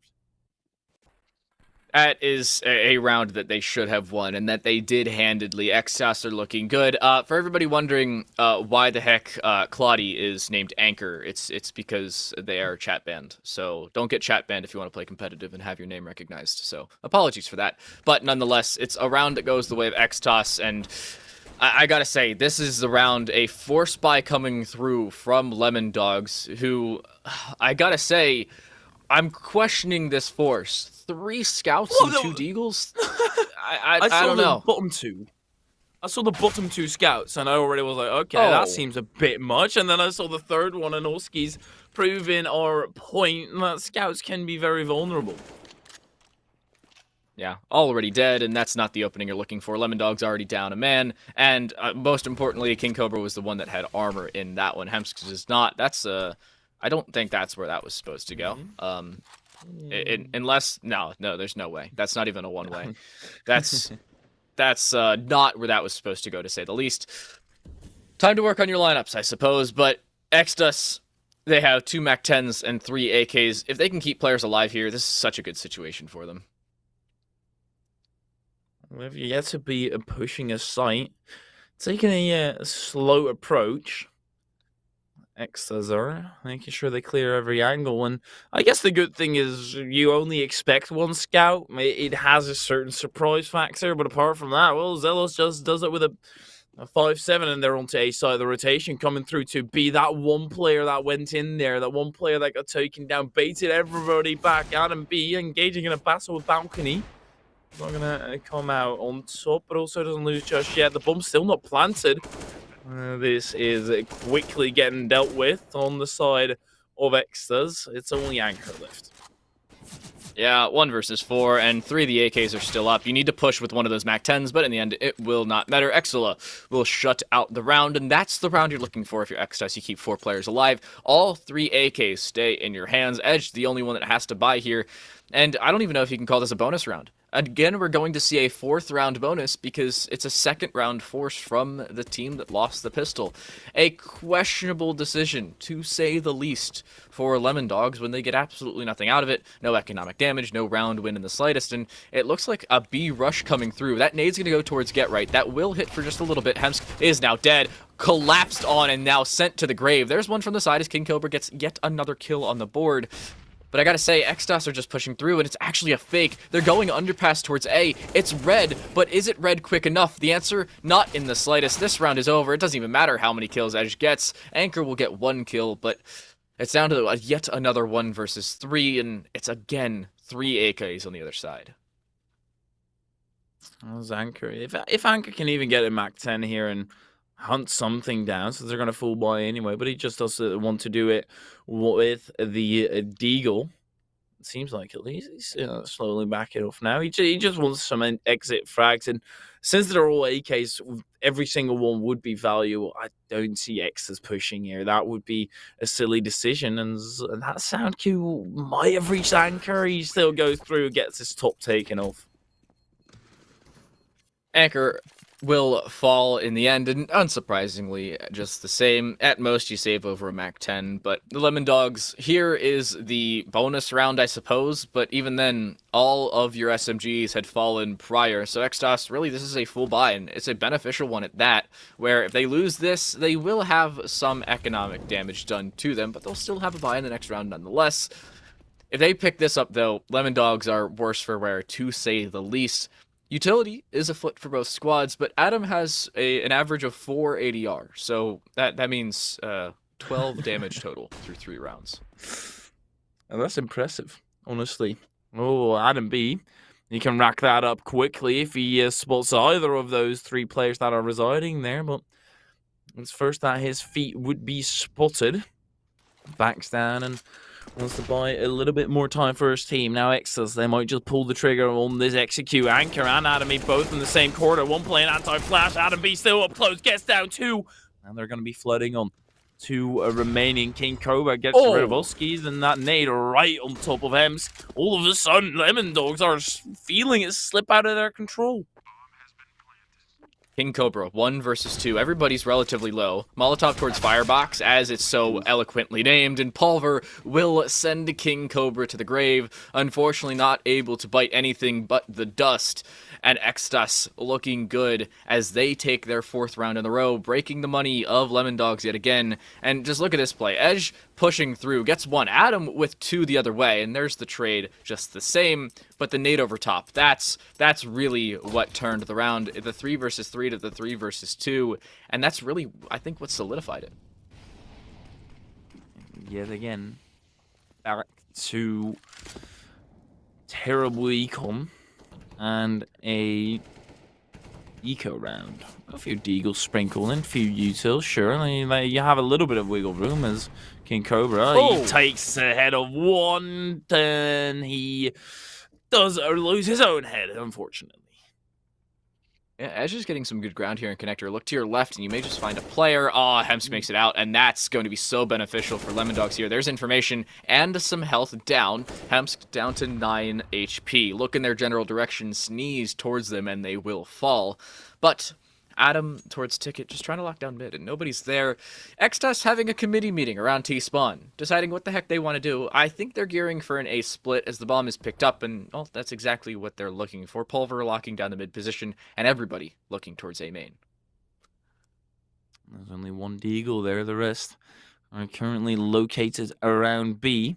If this push is quick, venomous, there's no chance of survival for the Lemon Dogs unless Anchor can pop some heads. He's going to be looking around, but those cherry tomatoes are not showing just yet. Anchor doesn't even peek just yet. They know where he is now. He still is buying a bit of time for the rotation. That's 1 top taken off as A is going for the plant. Allows a push through. Just goes aggressively. He doesn't get this kill, but does block the plant from happening. If they... Oh, that's a good shot. There's still an opportunity somehow.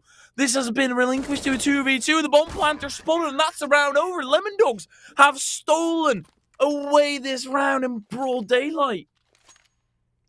I was talking about rounds you shouldn't win when you come out on top of it. That's one of them. Lemon Dogs buy nothing but deagles and come out of it with 2 rifles and a round 1. Xdos have been ruined. Here's a shot from King Cobra, by the way. Stands up and just drops, and I say drops Uskies to the floor. Anchor gets 1 from the back line, and I think that's really where the round turned itself over. Adam to really just clean it out, and after Zelos picked up that AK, I think that's just how the round would end. Exela is in a main, just waiting for anything to happen, but King Cobra getting a little ballsy up towards the top of Cat. There's a flash over, in comes the push. Oh, blind, there's one for King Cobra, looking for more, cannot get it. Oskies brings it back, so not terrible damage, but still notable. As you can see, the nade even does a little bit just the same.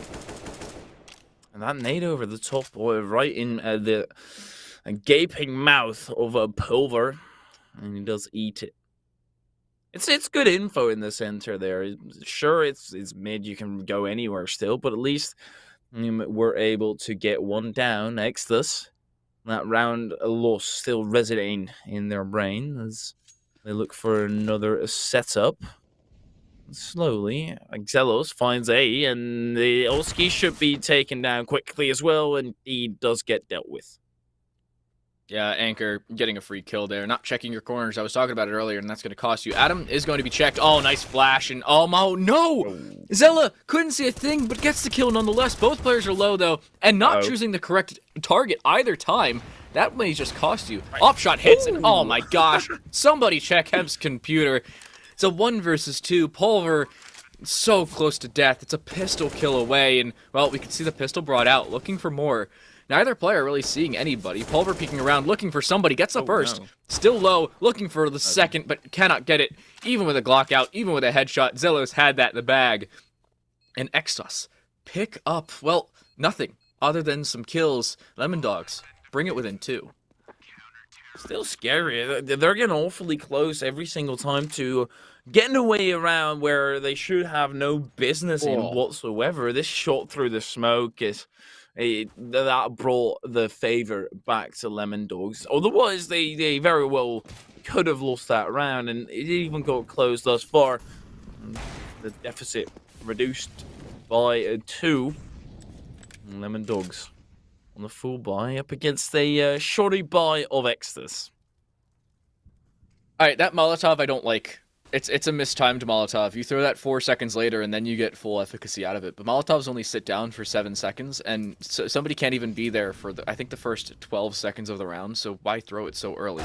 Oskies is looking... Oh, no, Hemsky sees him first, though, and Anchor's looking towards under just the same, but Edge takes the fight and wins it. Hemsky's locked down. A well-placed nade and will spell their demise. It doesn't hit, though. The peek comes through, and Edge will get another low HP, kills 2 different players, and Zelos falls as well. This is not a good round for Lemon Dogs, who need a way back into this. King Cobra pushing under. That may just very well help. Oh, no, everybody actually retreats before he can do anything, and now Pulver is actually in the back creeper's back. King Cobra, he's going to be tracking. And he should fall here shortly. He finds cover in that B sign as they want to single out Pulver. That's at least one back, a freebie even. Nobody taking any damage. Adam B. Oh, okay, you have to be careful there. Now Xella has to be careful because the gun is pulled out. Smuffs. That's Scout. Now both of them are at 1 HP or 1 tap with that Scout. Hey, he should be falling shortly, but he does take down 1 at least with him. He's been so phenomenal with low HP, but he's been pulling up everything over the extra side. Hey, doing it all. Yet another kill for A, and that's got to kill this Lemon Dog's attack. Well, any attack you can muster on the defensive side, I suppose. It will be a half buy, everybody buying down to about $2,000 to $3,000. Not too notable on this defensive side, but I mean, they've brought through Deagles before, and they won around handedly, I gotta say, with what they brought through. This is a dangerous buy, and really anything is for the Lemon Dogs after that round we saw, but Extos need to play diligently. And they need to make sure, hey, we're not going to underestimate a squad who has already beat us once in a round they shouldn't have. Lemon Dogs posing up close. Now we're actually pushing through with the help of a flash. Exela, he's just going to be adding on to his bank for at least one of the cases. And it's still a 3-on-3, 2-on-3 now, and it should quickly be reduced even more. But I think he's a player to watch for the rest of this match because he is stepping up. It says A is 2 to... Oh, no, those 2 kills are in this round. I was like, wait a second, that's not how KD works. But no, A is showing up 10 and 6 so far. That's a shot that misses, and oh no, that has to be a headshot. That nade's gonna hurt. Down to 18 health. Talk about a well-placed nade. A will clean it out, and Xdas will put a 6th on the board. That is a clean round from Extos, who really only dropped 2 players, both of which really didn't have great weapons. Extras are running away with this, and Lemon Dogs, they quickly need to have a quick word with themselves, among themselves, to see what can they do to bring this back. Extras have had the better of them. Here he goes quick again, just runs through them all with that Mac 10. It's a bit of a freebie. If he dies, you get info. That's the deal as he rushes on through kitchen. Zelos meets his maker as Anchor also make sure A has the same fate. 3-on-3. Bomb is only just planted, and that molly is going to be awkward for Oski. He's going to spread to him, and he's going to fall to it. 2v2. Pulver Trying to find the angle. needs to push. Pulver. He's looking to do so. Smuffs, he's in a good position there. That's Smuffs. Smuffs is going to be the maker of this round. Are they going to spot him? That's at least a smoke on top, but it's an AK. There you go, up against. He takes that one, wants to find the spray, but he's on the correct angle. They do manage to dodge the bullets. Somehow, someway, Smuffs doesn't read where the bomb's planted. It's not planted for that app's position. It has to be planted for apps if you want to play through the window. It isn't. And the balcony is not the greatest position for it. Looking at your ADR, though, like, look at Zella. Up on 141. Edge doing the exact same damage. Not the exact same, but still notable. Everybody else needs to pick up the pace. And that's the issue you're running into if you are Extus. It's the exact same issue we saw earlier, honestly. And what? Oh, I'm sorry. Oh, excuse, you're not supposed to hit shots like that. On the Pulver in the back as well to just mulch on down. Somehow Hemsk and Zelos combine to make this a favorable position. I guess that's the power of Lemon Dogs. You put them in a position where they should lose, that's where they win. You put them in a position where they should be comfortable and fine, they all of a sudden struggle a lot still, and sometimes pull through. But apart from that, right now, Extras, they need to find an entry. They haven't. That's the issue, and there's nowhere to really find one other than maybe Catwalk, and that player's backing up. There's one player in A main who's just sitting there. It's Adam, just waiting and there's no reason to overpush. Hemsk is trying to get back towards the vent position, but this is where XS is pushing. Hemsk could catch a timing. A's pushing straight through and will fall to it. Look at that. Izella brings one back, is not aware of Adam on the site, and justifiably so. Adam's just waiting, and there's no way Exela can predict this. Adam in a 1 versus 1 here will win it every day of the week. There's no way to predict that, and such a smart play from Lemon Dogs will yet again bring them within 2. That jungle position can be dangerous, but as soon as you've got it blocked, you are crawling through a tiny entry. As we see the previous round here, yet again, the unfortunacy of not being able to hit your bullets. And Extras, they're back to begging on the streets for at least some dimes to buy some deagles. They've managed to scoop those up as a Pulver. He is in an awkward position, backs down, wants to preserve his life. Oh, Adam doubling up on the far side, though. This is an awful situation for Extos, and it's Ixella in a 1 versus 5. A deagle is all they have to note, and this is going to be a Lemon Dogs round, barring some insane shots that, well, will not hit. Lemon Dogs, 1 round away from tying us right back up to when we started. But I gotta say, Extos have been looking relatively strong. A buy like this, and you're looking dangerous, because Lemon Dogs, in these massive gun rounds, haven't won the rounds they probably should. Well, you talked about at the start that was going to be the way to victory as... Okay, Pulver. Sure. Why not? Through the smoke, through the wall, through the head in the end there as Lemon Dogs. They were only 1 behind, but you talked about it, that the important part was going to be winning those rounds that you really should have no business in. I think both sides have shown a little bit of that. Lemon Dogs, this is another one of those scenarios where the entry is on the side of Extras. They're not favorite, but they bring it back to their favor. Xtos in a 3 versus 4, even with that opening frag going their way, they really haven't done much with it. And Lemon Dogs are choosing correctly here. The gamble is going to go well, assuming they hit the full house of frags, but Xtos need to push. Utility needs to be thrown in. It has to be quick. You have to get these 2 players while it's only 2. And I think King Cobra's seen one. The rotate should be relatively quick. King Cobra sees one as well, gets the frag. Pulver looking to push through, looks the wrong way, caught with his pants down, and it's now just Smuffs in this 1 versus 3. Not aware of the bench player. This round is over. Smuffs is caught, but isn't killed. What? Somehow still alive, will be killed from the window as a long angle from Anchor locks it down. Lemon Dogs pick up the round. It was almost bad, but in the end, they still come out victorious. That's all tied up now. Here we go again. There we see Hemska. Everything against him. Well, yet again, Lemon Dogs pull one out where they weren't favourite. They dropped the entry and quickly brought it back with 2 kills on opposite ends. Extras are back to the Deagles. They go. King Cobra. From the start, eyes that keep an eye on him. He is proven to find a lot of bullets between his own eyes, unfortunately for him. Anchor's locking down under. Oh, looks the wrong way, but it doesn't matter. Anchor and King Cobra basically lock out the round. Pulver in a 1 versus 5. This has been a theme. Ace clutches have been required multiple times here from Extus, yet to get any of them. And, well, it seems like most of them happen when it is those save rounds. Lemon Dogs finally winning some rounds that they should.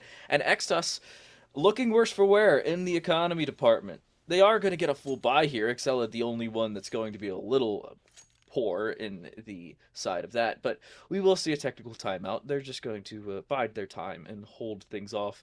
Maybe just wait a second. Everybody's going to fix their computers, but I gotta say here, I fear you, this has not been great. The start looks amazing for Extras. This is where that pulls through of Lemon Dogs are great in every single phase of the game. They've got a great read on the econ, and look at you. You were enjoying, weren't you? I do not blame you. It's a good match. I blame the player.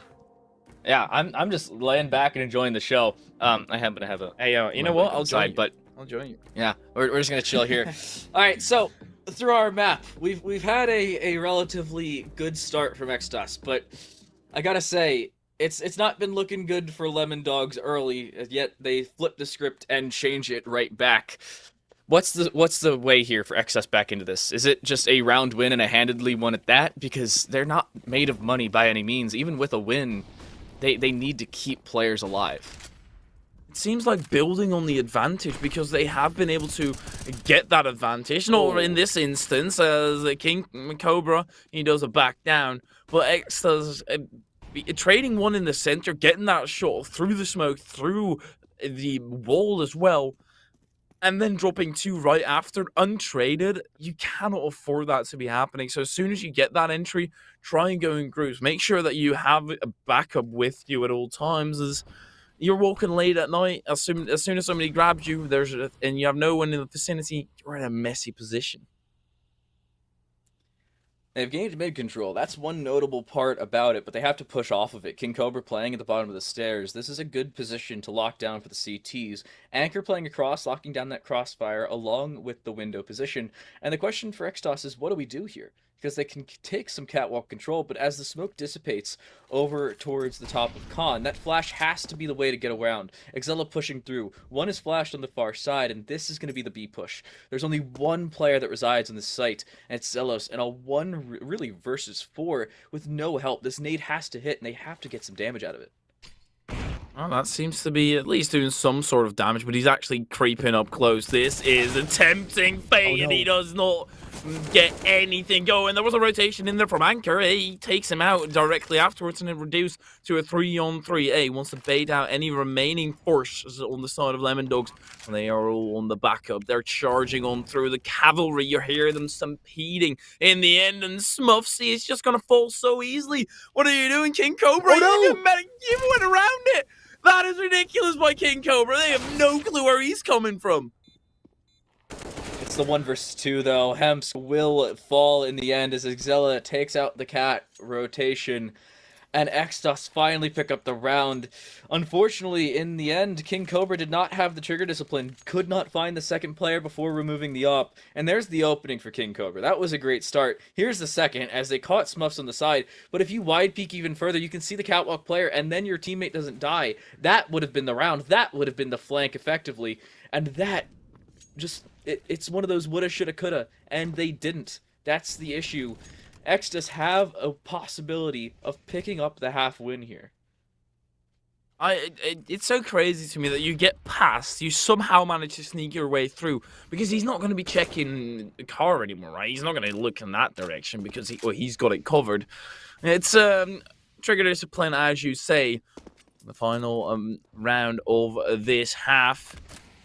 Lemon Dogs, they still have a full buy, double up setup, and I think they're all very comfortable with the scoped weapon on the side of Lemon Dog. We saw the triple scout earlier, and Adam be incredibly aggressive, taking to the cleaner. There's Exela also biting the same dust that his teammates fell in. Adam B won't get away with a triple homicide, though. This is not the way to come back into this. Pulver, in a 1 versus 3, has to push through. Bomb is not there, and that's the issue. There's a Molotov towards A main and 3 different angles to push off of, and well, those angles are ever switching. One A main, one locking down cat towards the window and connector, and the other just locking down through vents. And here comes the push. Just holding W, really. Pulver doesn't care. Checks the angle, gets the kill. Looks for the second. Can he get it? Oh my goodness, he may, but he doesn't. Zelos will shut out the half, and Lemon Dogs come out victorious. The 8-7 on the CT side, that's a good half for Lemon Dogs, who, heading on to this T side, I didn't think they had it, but in the end, they do. Exela falling here and not having Smuffs as the backup directly afterwards. It seems to be the same problem that they were having the entire way through, of just not really being able to get those trades in there quickly, trying to be the hero, going solo, going for the peak, and then you come up empty, and all of a sudden there's no recoverable position. Pistol round, pivotal for Extus, and well, they're the first one to fall. This rotation will be coming through, but they're also stacking up in apps. Out they go, out onto this B site. The stack is here, though, and they're walking straight into it. Uskies gets 1. A is falled, and so is Uskies. This is the push you need. King Cobra with 2. Zelos with 2 of their own. Those are the frags you're looking for if you are the Lemon Dogs. The pistol goes their way, and a T-sided pistol is ever so pivotal for the Lemon Dogs.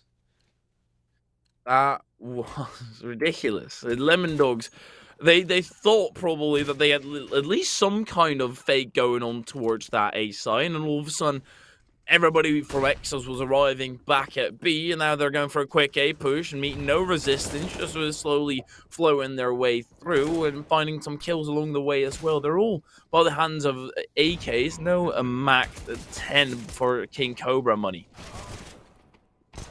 That was not a sentence. A is felled, yeah. This round's over. I'm sorry, Extus. Yep. There's not much you can do there.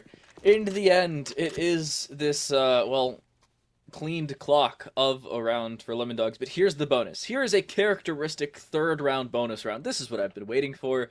The Lemon Dogs, if they pick this up, I think this game's over. Just entirely. Extus need this. It's 5 M4A1Ss across the board. The cheaper and honestly the more effective option, if you ask me. But on the other side, it's 2 AKs, a Galil, and 2 Mac 10s. So it's going to be a challenging round to win for the Lemon Dogs, especially when Zealous is already on 22 health.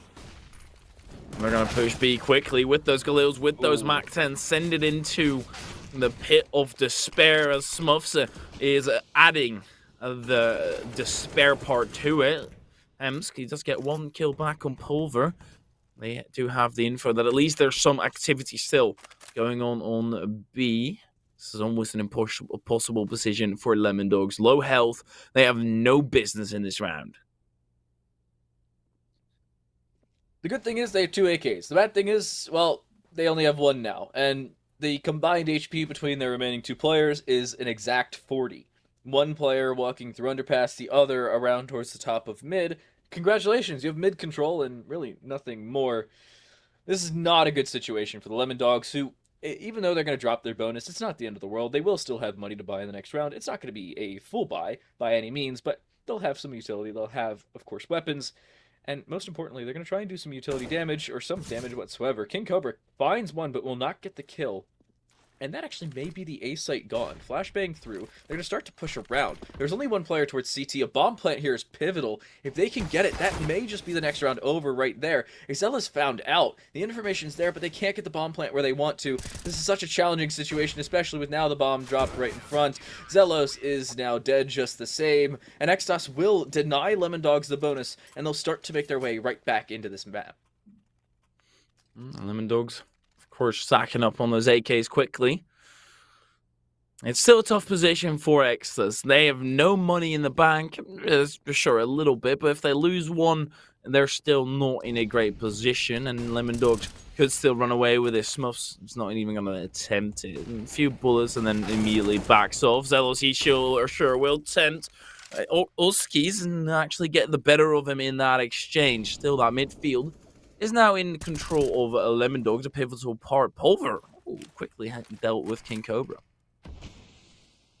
Smoke towards connector. That's a one-way looking straight down if you can play it correctly. Look at that. Pulver does so and doesn't get the kill, but will do the damage. Zelos and Adam, a combined 20 health between them, 10 for them exact, and this is a difficult situation yet again for the Lemon Dogs. Yeah, it's a 4 versus 4, but 2 players are a well-placed sneeze away from death, and that's not the push you can afford. Hemsk has to be an opener here. You have to play somebody as a bait. That nade towards the back of Apps will not hit nor do any damage, but I gotta say, Lemon Dogs have to make up their mind, and they have to do so quickly. And they're trying to find their way through. 20 health combined. 2 of their players. And Adam B, he's one tap. He quickly gets found out by Pulver. You at least know where Pulver is now. But they do also have the info of that a lot of A should be clear. And that was the expedition that Adam was on. They actually need to be able to plan for sure. And that Apps or that Palace push is not gonna do anything except for get rid of Anchor. But at least they still have the bomb plan. Can they snipe this right away? Hemsk at least starts off with Pulver. 2v3 scenario. They know that one is in Palace. Could be backing off 2, funneling through that CT side. The opening could be made there. Hemsky has to hold his ground. Teammate not quickly for the back off. Takes the top of one. Now residing in the flames like a phoenix. Zelos. No way. Gonna have to back read, but it's way too late, right? Surely they don't know where he is. They don't even take it into account. They think he's smart. But yeah, actually, he can peek out wide, gets one. There's no time, right? Surely. That's over. No, he doesn't. That's Lemon Dogs winning. Oh my gosh, no way. There's no way they let the Lemon Dogs pick that up. Oh my gosh, that's such a thrown round. It's thrown our overlay off.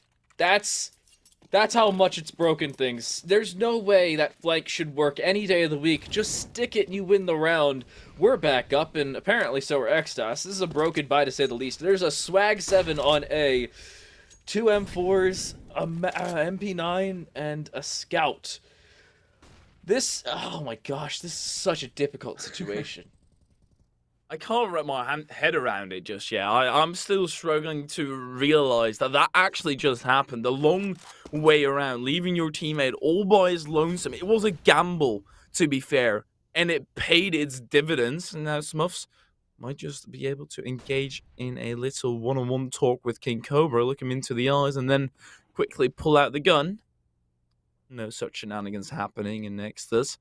They will take any kill that they can get. That MP9 up close can still be lethal. Takes down Adam B, and Hemsky's not even going to be tempting to get the trade in.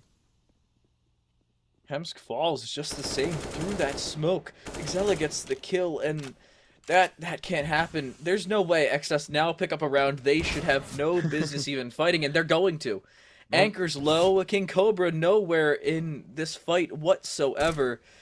Oh my gosh. Oski's just going to win this fight. I'm sorry, there's no way King Cobra picks this up. Actually dinks him down low, but popping up into the ladder room. The swag 7, that's $900 in the bank, and a rifle just the same. The peek around gets one, but Anchor will clean it out. And oh my gosh, that's such a difficult situation. The Lemon Dogs, they invested everything into that round as well. Extus now will have a way back into this.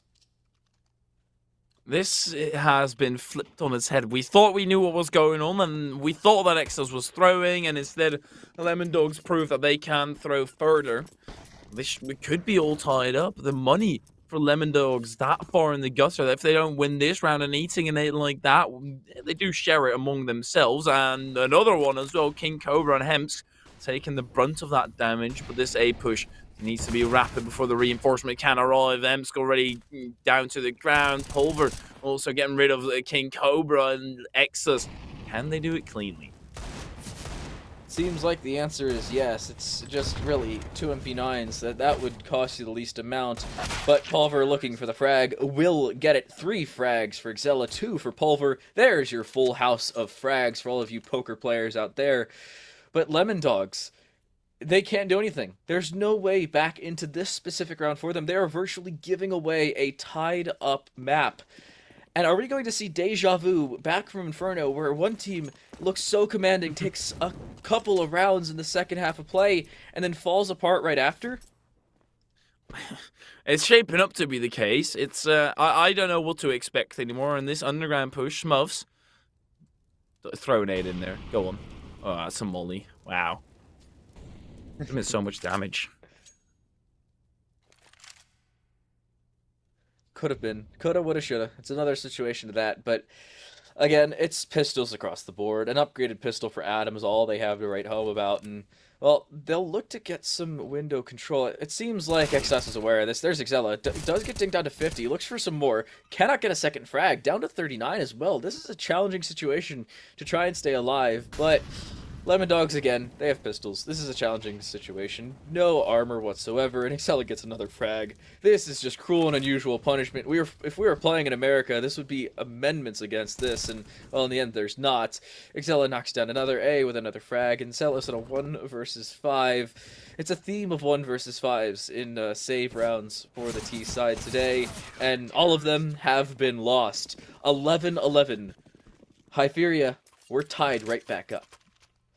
I have no clue how we've arrived at this stage after the massive flank around by Lemon Dogs, but they need to find a way through yet again. This time not through Palace, not necessarily through Palace, that is. Somewhere on the map. They're going to be tempting mid. Want that control. Smuffs just sitting in connector, engaged in a battle, loses it, but still it has a preservance of his life. So I get, in that case, it's alright, you know, at least a little bit of info, you know, somewhat what Lemon Dogs are up to is they're not on A.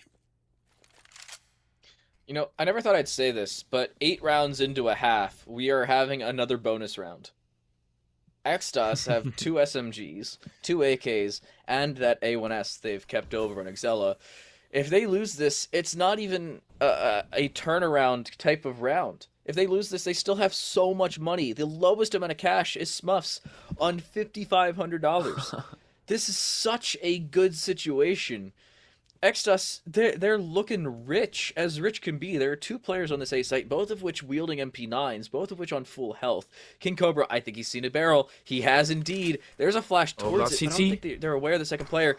CT player's just the same. Oh, they're not aware of the player under the palace. This is such a difficult situation. A peeks around. There's one. There's a second. Looking for the third. Cannot get it. There's a spray through just the same. Xella gets one back the other way. And Lemon Dogs are in a 2 versus 3. It's 3 rifles on the opposing side. They have to lock down this plant. They do get it down, but they won't have many ways out of this site, and there's still just a little bit of utility on the other side. There's a quick back down. At least they won't get caught inside, but the drop down gets also dropped by Oski. I know exactly where to look there. Zelos needs to find that head. He does find the second one as well. All of a sudden, 1v3, very likely, but Smuffs, he makes sure to put a stamp on it that says denied. Xdos, take away the rifles, take away the round, and most importantly, take away the economy 11 Dogs, who are yet again broke, yet again looking for a half buy at most. There's one from Zelos. Here's the second that made me go nuts. The third one was so close, but the crouch came through. If it wasn't a crouch, that was a Lemon Dogs round, and they would finally have something to talk about. But Xdos, again, made of money, again, not worried about their economic situation. And the question here for the Lemon Dogs is what can you do? That shot from Smuffs, that was a question mark because he wasn't really fully flashed. He could have held that angle. In the end, he doesn't. And, well, Lemon Dogs take mid control. Window will be smoked off. And you can see Extos not trying to play contact. They're rather playing on the sides and looking for a frag. Smuffs doesn't get it, and that's mid control gone. Uncharacteristic miss by Smuffs there, and also pulling the trigger when you hear a flash go off. It's probably something primal in these players at this point. As soon as they hear a flash that's close to them and they see some sort of white, they back off, even if it's a reflection of themselves. As Adam B and make sure that he deals with Pulver, and then let Exela also taken to the graveyard. Smuffs does return 1 kill, but a 4-on-2 situation. Exas no business in this round. They're still gonna hold. I reckon they still hold their angles. Yes, they're rich, but I don't think they can attempt a 4-on-2 when they don't even have site control. Yeah, it looks like Lemon Dogs are choosing the correct site, speaking of which. The question is, what does King Cobra do over there? Getting a little peeky, trying to find one. I don't think he's going to look down. This is going to cost him his life. He's going to fall and die. Down he goes. The bomb will get planted, but the question is, will the retake come through? It's a 2 versus 3, and even with the money in their favor, like you said, there's no reason to go for this. Yeah, you give up a round. It's not the end of the world. Money will be a little bit in the favor of Lemon Dogs, but Extos, they could just save. There's no real consequence to it other than a round loss. It's an AWP as well in the hands of Smuffs. It's the most valuable gun, except for when you have an auto sniper. So you don't want to go in with the util, with the diffuse kit. That's a lot of money worth, and sure, should be able to buy another round, as drops should be coming through. They're playing the long game, no short-sightedness, and Lemon Dogs, they do tie it up with raw AKs. They started this match with barely any util, some AKs to boot, and they managed to make it work. Yet again, Lemon Dogs pull off a round that they shouldn't have been winning. Yeah, that seems to be a theme. I was talking about the way to turn these halves around. It's picking up those rounds that you have a disadvantage in. It turns the economy. It turns around just the half entirely. Smuffs is playing a pixel angle on a one-way smoke that isn't really a one-way smoke. I don't know what the heck Smuffs was doing there. I do believe they've backed out, but this is a question mark as to what Lemon Dogs decide to do now. You can see underpass control has been taken. They have the top of mid just the same. And are they looking for an A split with Hemskin Palace? Oh, they're just going to be challenging mid. Adam, he's just going to do it like that. The simple stuff of raw aim duels. No flash, no nothing. Just pure skill on the spray and the initial aiming. But they're not done just yet. Exela, when in his fall, got dropped entirely. Is Smuffs and A combining to make this a 2v2. Adam getting rid of A. Smuffs all by his lonesome, but an AWP. That is a 1 bullet on both. Probably has the info that Adam is low. This is a crucial round. Extra, sure, they have money for another round, but only by a slight margin. And Smuffs also taken out. Makes the wrong decision. Walking through smoke is not a good idea unless you're some American guy named Stewie2K, but I gotta say, Lemon Dogs now have the lead, and they have a little bit of money themselves. You can see Heb's gone $5,400 with an AWP in hand, so they're by no means broke, but they aren't made of money just the same. Exos, they are broke. The loss bonus is building up, but the economy is not. And I gotta say here, this is a spotty buy. You can see AWP, 3 M4s, and a Deagle on Oskies. This is a difficult situation. This is exactly why they didn't even try to push him with an AK and an AWP. You see, 2 rounds later, it's already come into effect. It's already important that they did not make a decision. They made the right decision in that regard. And Lemon Dogs. All AKs and Hemsk with that AWP. It's just a slow push. See whether they can get some free frags somewhere in the center. Pulver. locking down connector. It is going to be an A split. There's one player in connector, and everybody else is locking in towards the same main position. Flashbang's over. In comes the push, but nobody's here to receive other than the off in the back towards CT. Nice nade through, anchor down to 50 health. Flashbang over, but Smurfs has to move. Smurfs has to reposition. Pulver gets one in towards that connector position, and this is the way back into it for Extus, who have so much control. Really only the sight, and even then Pulver can see straight through the smoke as there's a gap, and that's the issue you're running into. Lemon Dogs have to reposition, they have to run away, and this is going to be telegraphed. As soon as it's realized that Extus has nobody to shoot at, they're going to reposition over to B. Oh no, they're probably going to jump into the belly of the beast. So to be fair, it's relatively empty, eh? He's arriving, might just be hearing footsteps, faint footsteps in the distance, but this bomb plan should be coming through. Hemsk spots one. That should be at least the info for Exas that they can pull the trigger on the rotate. King Cobra getting rid of A in kitchen. Smurfs and the 3-on-3 of that orb. King Cobra only with 2 health. He needs to pull off something big still. Zanker up close with Uskies. And get your gun out because there's a player right here. And Uskies bites the ground. Pulver, he's just going to back down and leave this round in favor of Lemon Dogs. I gotta say, Extus threw that round away. Lemon Dogs pick up 14, and they honestly should not have.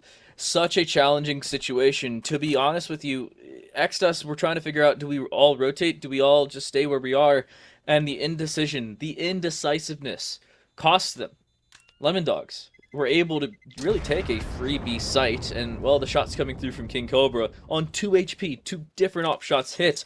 Luckily, nobody dies in the end for Extus, but I gotta say, a single M4 saved over, they are not made of money whatsoever. I think they may just give over match point, but, you know, if this map has taught me anything, it's to not count a team out just yet. Certainly not when they have a hero, a gun. We saw it in an earlier match already today, where one Famas even pulled through the entire way. But it indeed is weird to me that they didn't at least rotate one over halfway. At least have some interest in, you know, they could rotate. Let's block it off. Let's at least try and play with it a little bit somewhere on short, whatever. But they didn't, and now they're on under the gun as a Deagle in CT. That's scary for King Cobra. There's bullets flying around your head, or at least attempted around your head. Preferably on there. King Cobra gaining a lot of A control, but this is a fake. It's going to be looking to be a B split, and that's exactly what's happening. Are we going to see anything? King Cobra gets one, but everybody's looking towards B now. Oskies, do they check the chair position? I don't think they're going to. It looks like they will, but it doesn't matter. A is dropped, and look at that. In comes the push. Pulver playing towards the back. Gets one, gets two, gets 3 on the board. King Cobra in a 1 versus 2. There's 50 seconds left, but I don't think he's aware of the fact that Smurfs is on the left. Navaja knife out, but has to push around, and Smurfs cleans out the round. Extus, pull it back. I wasn't kidding. You can never count a team out. This is ridiculous. That hero M4 by Pulver that he now relinquishes it to a teammate while he goes with the AK. This drag shot by Uskies, that pulled enough attention towards there, that Pulver. Nobody checked bench. They were everywhere. They started planting open for bench without planting it. Lemon Dogs, they gave that opportunity to Exas, and Exas, they grasped at it. Very deservedly so in the end. Only 1 round trailing, but still a full buy. Except for a UMP and a... Actually, no, far away from a full buy. A UMP, a Galil, and a Deagle. This is a trade you could be making. Uskies gets into safety. Yeah, but Pulver's already felled. Hemsk has already gotten the opening, and Adam's on site. I'm sorry, they just let him walk through. Hemsk does fall as Oskies gets the kill, but drops to 16 health. In comes this push. Oskies tries to make their way back in, but will fall to the UMP of Zelos. This is what you're looking for, and Zelos is just holding W through, does not care, with no regard for human life. The Lemon Dogs take match point. He's holding W, running through while handing out L's to Extras. 2 rounds in a row. It's something they've done before, certainly. In an awkward position. No full buy, CZ and a Deagle. Rest does have an M4 and Util. Massively important. They do all have smokes, flashes and nades and mollies. In that regard, Weekend Smurfs had them all on the line. None of them will fall to his spray, though. It's not the opening you're looking for. Extus needed that opening kill, and they actually dropped 2, as Xella has dropped just the same. Oskies pushes behind, but no, Zelos looks at the perfect time. It's A and Pulver, 2 versus 5. 2 players are low, but it's a CZ and an M4. All that remains, and now just a CZ and a 1v5. 100 health is the only positive coming out of this. But a half eco with a pistol and a 1 versus 5. There's one. Needs to look for more, but the bomb's making its way over towards B, and they need this AK. They will get it, but Hyperia, I'm no betting man, but I would bet on Lemon Dogs in this situation just about every day of the week. Yeah, the odds overwhelmingly in their favor, and A also stepping about because he's going to have to, right, while checking every angle. Falls early, doesn't matter. There's no hope grown either for the side of Exas, and it's Lemon Dogs who do a little dance, get the victory, and what a swaying match it has been. Lemon Dogs, honestly, I was questioning what the heck they were doing. They got 11 rounds and then they forgot how to play Counter-Strike, and well, just as quickly, they came right back, locking it in and locking it down. I gotta say, it was a very, very clean finish to that for the Lemon Dogs. When I was thinking, what the heck were they doing? They decided, oh, let's just win an eco and clean everything else. It was a great match in the end, and X has been able to find rounds, both sides living up to finding rounds that they really should have not even been in sight. It should have been somewhere in a dark corner, hidden away, but they were able to still smell it out, and that made it interesting because it was every single round was an underdog story. I was really looking for the ecos to come through, and we saw exactly that. Extus, I gotta say, after we saw that hero M4 Pulver in the back of B site lock that down, I was thinking, oh, Extus are gonna bring it back. We're gonna see a 16-14. In the end, we didn't. I was upset to see it, but in the end, Lemon Dogs pick up the map that we thought they should. They were coming off of that amazing season just last fall, and, well, they clean the clocks of Extus to lock out Mirage. I gotta say, Hyperia, it was a question mark for Extus in some of those rounds, but they gave it a good fight. That's all you can do in the end, and it is only week 1. That is, of course, a reminder. You have plenty of weeks to try and regain, find some other opponents, and realistically, maybe this was even closer than we initially thought. Extas, they certainly were a proof of skill, and I very much liked seeing them. I am excited to see them back, see how they do again, but Lemon Dogs, they secured their spot as top dogs for now. They're locking things down, and I gotta say, Lemon Dogs, if they can continue with this trend, it is a round robin, so they need to win every single game. If they can get these round differential wins of even like 3, you're still looking at wins, and that's the important part. I gotta say, if you're looking at how Lemon Dogs played, if you're looking at MVP, I gotta say it's King Cobra, who really seemingly won every single round. Just for the squad, locking it down and really being consistent. Hyperia, I was talking about earlier, consistency is key in these first-person shooters, and we saw it just out of King Cobra. You have so many options, so many interactions where you have to be perfect. One tiny misstep where you give away a sound cue that could ruin your entire round even. Sure, that might be a bit of an exaggeration, but still, yeah, it's all about the idea of consistently pressing the right buttons and also that continuous aim, making sure you check every corner thoroughly. We've seen plenty of times where they do a quick glance and look back already without really checking it. I want to get final thoughts because Lemon Dogs, they cleaned it out, but we still have one game left to play. As we move on, it's going to be Incognito, which is, I think, the greatest ever name, by the way, versus a dive. And before we head into that, Lemon Dogs, they won some pivotal rounds, but Exus, they didn't lose everything. They made it possible. Just in the end, a couple gunfights and really the last couple rounds convincingly in the favor of Lemon Dogs.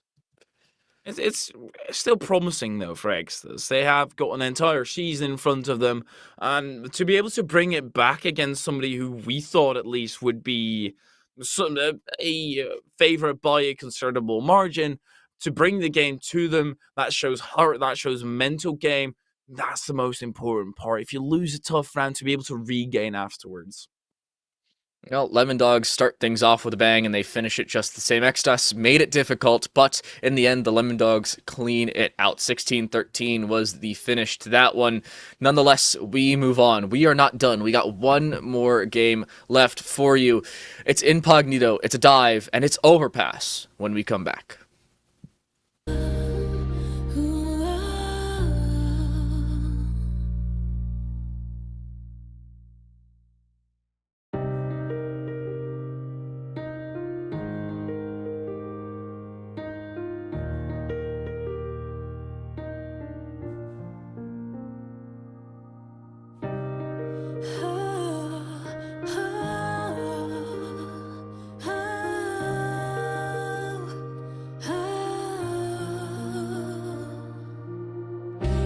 갇혀있던 미로 속에서 마주했던 건 wall after wall, yeah. 정해진 길 찾게 되길 난 기다리진 않지.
갇혀있던 미로 속에서 마주했던 건 wall after wall, yeah. 정해진 길 찾게 되길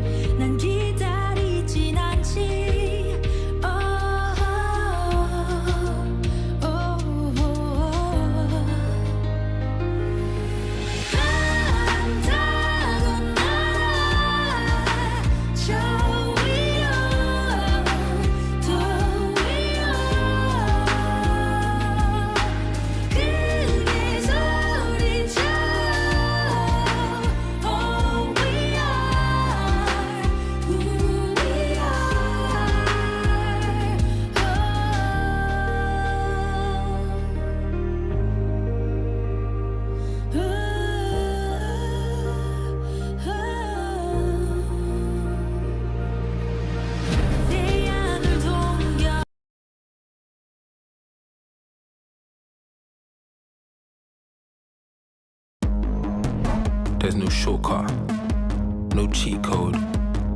All you got is you and the grind. And the whole army of randoms trying to stop you. Trying to be better than you. Trying to piss in your prize pool.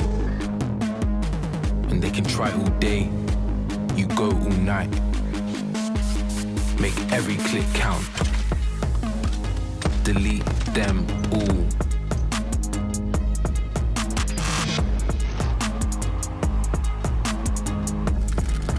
Cause when you dedicate your life to this, it's more than winning. It's everything.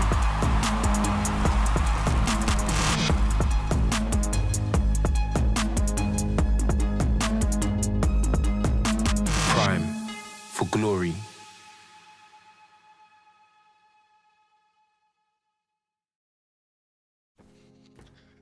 It's the final map. We've already gone by twice, but we're going to a different map yet again. And I gotta say, Hyperia, this doesn't usually happen. We don't usually have 3 different best of ones on 3 different maps. So I think I may have to join you a little bit more here in the Swedish Prime League. But nonetheless, we're moving on. It's our final map of the day. It's Incognito going up against a dive. As I mentioned earlier, we're going to Overpass. My name's Time to Late. I am joined by the aforementioned Hyperia, and I want to get predictions. I want to start things off. We know absolutely nothing about these teams. I'm going to assume 19-19 in overtime, and then somebody wins it in double overtime.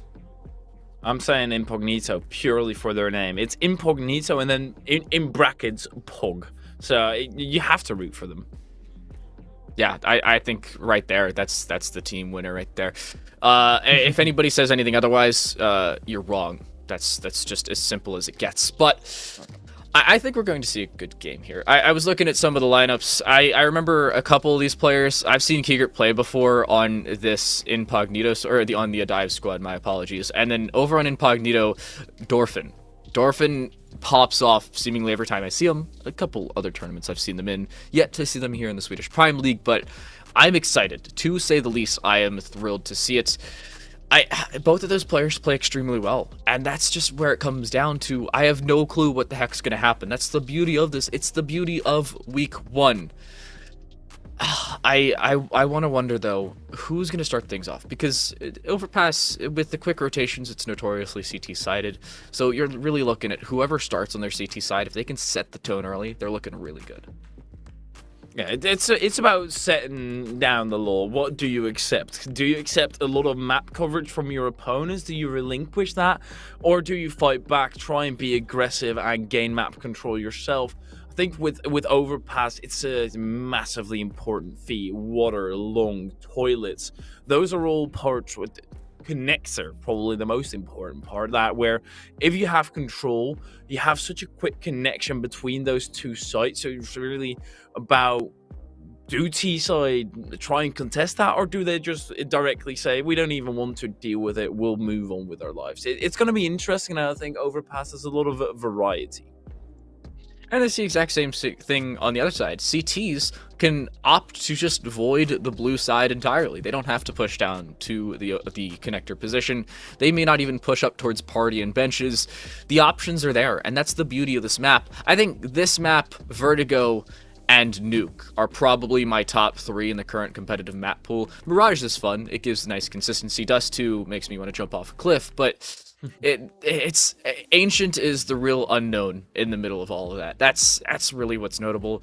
I think the maps that we've seen today have looked good, though, and that's the beauty of it. It's, you never really know. Inferno is always fun, but I gotta get a Hyperia before we head into Overpass. Who do you think is going to favor this map just a little bit more? Because I was talking about a couple of the players, and a Dive have their strengths on maps like Overpass, like Vertigo, like Nuke, but at the same time, this is not unlike Mirage, where mid control is all important. It seems to me, because when you look at that rosters, right, at the side of Incognito, you see like 8 people on their roster, which screams chaos to me. They don't really know who their roster is, and they just do whatever. So I am going to favor a Diva. Team play is massively important on this map, and that's just a pure assumption on my part. But I think Adiv are going to be the favourite, and we've got the knife round coming up as well. Everybody's getting shanked. Yeah, everybody with knives between their shoulder blades, and Incognito will pick up that round, or at least the knife round itself. So, well, the spottiness isn't awful. I'm really looking at Dorfin here for Incognito. That's who needs to pop off for the squad. I'm looking at some roles here. Dorfin's the IGL. Now, all the way back in map number 1, we saw the IGL pop off. But here, you're looking at Complex on the up, if Complex is even here. But, I mean, yeah, Complex is here, but like you said, there's 8 players, so it screams volatility. That's the main word I'd look at it. And they do get to start on CT side, so maybe a organized attack is something they have to worry about later. And, well, for hoping in their sake that they don't have to organize one at all to try and retake, well, dive, they're gonna take a quick falter, as that is a good spot. They still want to go into the B side, though. They just spotted a 3-man stack right there back on site. They still want to go.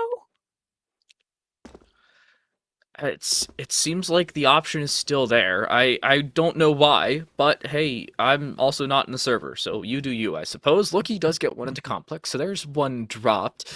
And I think they're taking some ground here. You can see Toby in the back line is low, and Dorfin in the back line is, well, about 3/4 of their health. But Adiv have their options. That's the most important thing. Incognito need to wait, and I think all 3 players are watching towards this B side. If Lucky can make enough noise while this bomb makes its way towards A, they're going to have a massive advantage later on, but Arianato opting to go back up towards Dumpster, but not seeing anybody just yet.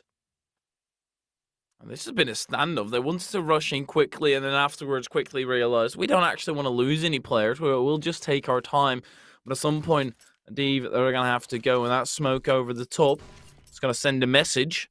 Whether they are going to bite, yes, they are. They're backing down, but then they push on to B side. Lucky now knows where that one player is, at least in the general direction coming from. Matty needs to cross, gets his top taken off. Lucky still gets the bomb. I guess he is the deliverance after death. Doesn't get the kill on Arianto, and now that's impossible. There's no way he comes away with his life here.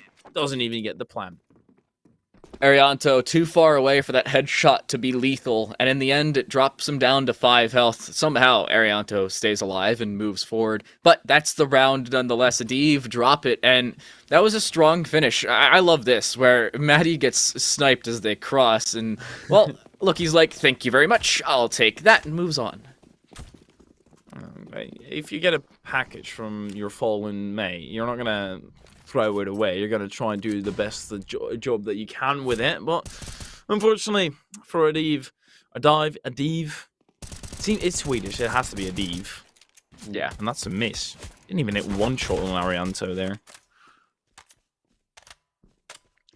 I think this round's already over. Arianto, by the way, is on 5 kills already, and probably about to be on 7 as they continue to cross here. But no, I think Complex is taking the frags away. Complex will take 1 frag away, so Arianto up to that 6 frag margin, but a 4K on the anti-eco. The ace was stripped away. I do just want to point that out. That was very mean of you, Complex. Nonetheless, Incognito really popping off here on Overpass, at least early on. Here is your bonus round, though. They will have those 2 FAMASs, the 2 MP9s and the M4 brought over yet again. Now, the question is, are they going to be able to get anything out of it, especially up against these 5 AKs with a little bit of utility just the same? What's that bonus round? 2 MP9s, 2 FAMASs. FAMASI. Not too sure what the plural is there, but that doesn't matter for understanding me, as they are shaping up to have a B push. Adiv slowly trying to see whether they can get rid of one of those MP9s, especially with the crossfire that they're in. If you push into that, you're just having flashbacks to a storm of bullets. And shutting down this far side, and oh no, I don't know if they're gonna be seen. Oh, they do, but no, Toby wins the fight. Oh no, that's gotta hurt so much. The flash in, but the Molotov to deny any room.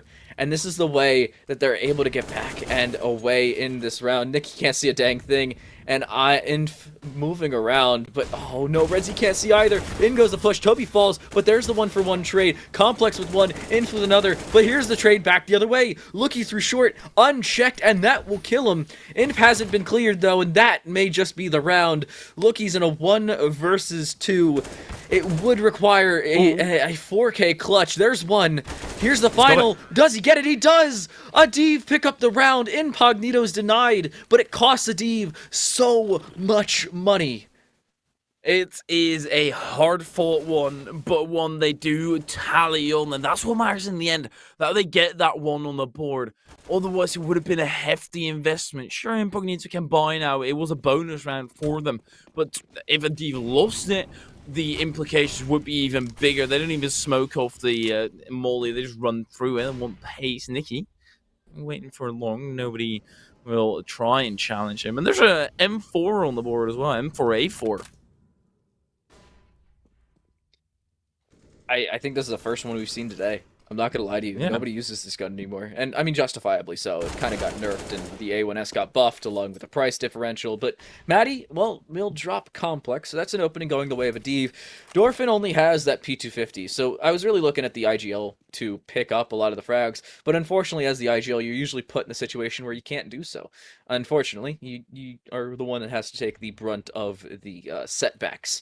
As well, we can see P250 for them, M4s for everybody else.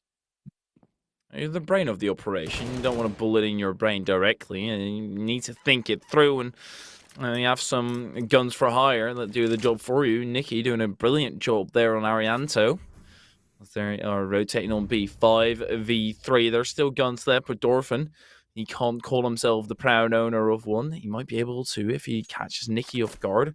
Nikki, does he know Dorfin is there? No, he doesn't, and he does get his top taken off all of a sudden. Incognito, they've got 3 guns. It's going to be a stand of a lifetime. They need to build a quick fortress, being in a very defensive position on A. They had a misread on the situation. This should be Adiv closing it out. Yeah, but the retake is a possibility. Toby's locking down this graffiti spot. You can see Inf pushing around, and oh, there's the heaven position as well. 3 different players, 3 different positions. There's the shot through. There's the opening. Look, he's dropped. They're going to look for more, and they do have a smoke to lock out that short position. They can clear out the monster. Then they're looking great. In comes this push. In comes the flashes. 1 player's low. Maddie the one being just that, but Inf is dropped. Maddie gets 1. There's another, and the boost over top. This is such a difficult position, and Toby runs out of ammo. Haitian will shut down the round, and Adiv tie us right back up. 2-0 Adiv. They have the favoritism of odds in this round, at least, for Incognito are on an eco. I think it's a P250 and a 5.7 sprinkled on in there. Apart from that, they are entirely empty, and a fountain push. They're not pushing through, they're only stacking it. Maybe through connector. There's a plethora of options, but this realistically should be another round simply tallied on for Adiv, unless Incognito can pull off crazes. You just hold long angles at this point, right? Yeah, there's no reason to over push. And oh my goodness, they do. Toby gets 1. It's traded back, so there's the 1-for-1 trade. They have connector control and really all of B, but the goal here for Incognito is take a gun away and save it to the next round. That's the only real goal, and maybe do it. A little bit of economic damage in the meantime, but so far they're looking okay. Toby, oh no, Toby falls. There's the opening back the other way, and I think Lookie's just farming some cash. $1,200 from those 2 kills alone. Complex looking for a rifle, and there's actually one to his right if he peeks down and around to that side, but oh, there's the information. That will be Complex's idea gone. Dorfin's going to pick up the AK and save that, but you have to hold on to it for another 30 seconds, and oh, Complex falls as well. Yeah, that's just money in the bank. He doesn't need to spend any time soon. I reckon he's going to be holding on to that Mac 10. Unless he can actually get rid of Dorfin. That'd be a lovely trade that Lookie's willing to make. So, Nikki will fall, and Dorfin, he's probably going to try and guard this gun. There he is. Lookie around the corner, gets drops. No chance of Incognito winning this round, but doing some damage, I guess, is good enough. Yeah, little overzealous for Dorfin trying to walk away. Had to do so quickly if there was any chance of him doing so. Luckily enough for Adiv, the spray does hit, but it cost them some money. They're now a little worse for wear in the terms of economy. And Incognito, in that same position, this is another round that's pivotal. That Molotov is going to lock out this Adiv side unless they smoke it from the mid position. And you can already see, there's free mid control for Incognito. And they don't even want to try as they're going for a quick BXQ. Onto side, they are already through the smokes. Red Sea spots the Heaven player in, finds one back. Hitchin taken down. Matty and Toby trading out. First, Toby, after death, turns the kill with the flames. Now all of a sudden, it's the calm before the storm. Oh, Inf catches the worst timing possible. And now Arianto in heaven has to get a kill, has to get an early one at that, cannot back up into that Molotov, which may hurt if it spreads far enough. Loki's going to get this bomb planted, and Complex takes 80 damage, or 70 damage from that nade, has to back away, or at least do some damage. The reload's going to give away their position for sure. And Incognito are in such an awful spot. Yeah, they have two players in two different positions, but they haven't gotten any kills, and no way they clear this. Yep. Even if they do, Redzi wins the fight, and Arianto has to save. He's going to try. Yet again, Redzi will be hunting down. Money coming through. But also on the side of Adiv, they don't necessarily have the biggest bank yet. As Arianto also takes out Lucky. This is proven to be very costly. The thing about Incognito right now is they're losing the rounds, but in the end doing a lot of damage. So Adiv, at some point, they should maybe stop pulling the trigger on the hunt every single time because it's proven to be way too costly. Yeah, there's Arianto predicting that one to perfection. Redzi's dropped, and then the second kill came through in the end. But Adiv, yeah, you've won 4 rounds in a row. Congratulations. The most amount of money you have on anybody on your team is Loki on 1950. That's not a good sign. Everybody continues to die at the end of rounds. I think they've kept a total of, 5 players alive through the rounds of play we've seen, other than that one eco. And even then, it has been massively costly. Maddie pushing through and getting some connector control, but Incognito, even though they're losing these rounds, they're doing economic damage, and if they win one of them, it's going to turn the tides. Complex. Not going to peek through the smoke. Toby getting rid of one. Still very possible up close with those CZs. Have to be careful, and those Deagles are a pesky one to be dealing with as well. And again, Complex actually getting a frag. 3v4 as they're pushing onto a side. And that you no. Why run on into an open lane without your gun out? I too run around like a chicken with my head cut off at most times, but I also don't play at this level of Counter-Strike. Yeah, there's a reason we're both trash. That's why we talk about games and don't play in them. It's so much easier to. Ooh, okay. Nikki takes a lot of damage there, but still gets the better of that trade. A much needed one if they even want a shot in this round. There's still 3 pistols, but it's so much easier to criticize people than to do it yourself. Yeah. Dorfin and Inf both have Deagles in hand, so a headshot onto Lucky, and that may just end the round. Nikki is on 8 health, sorry.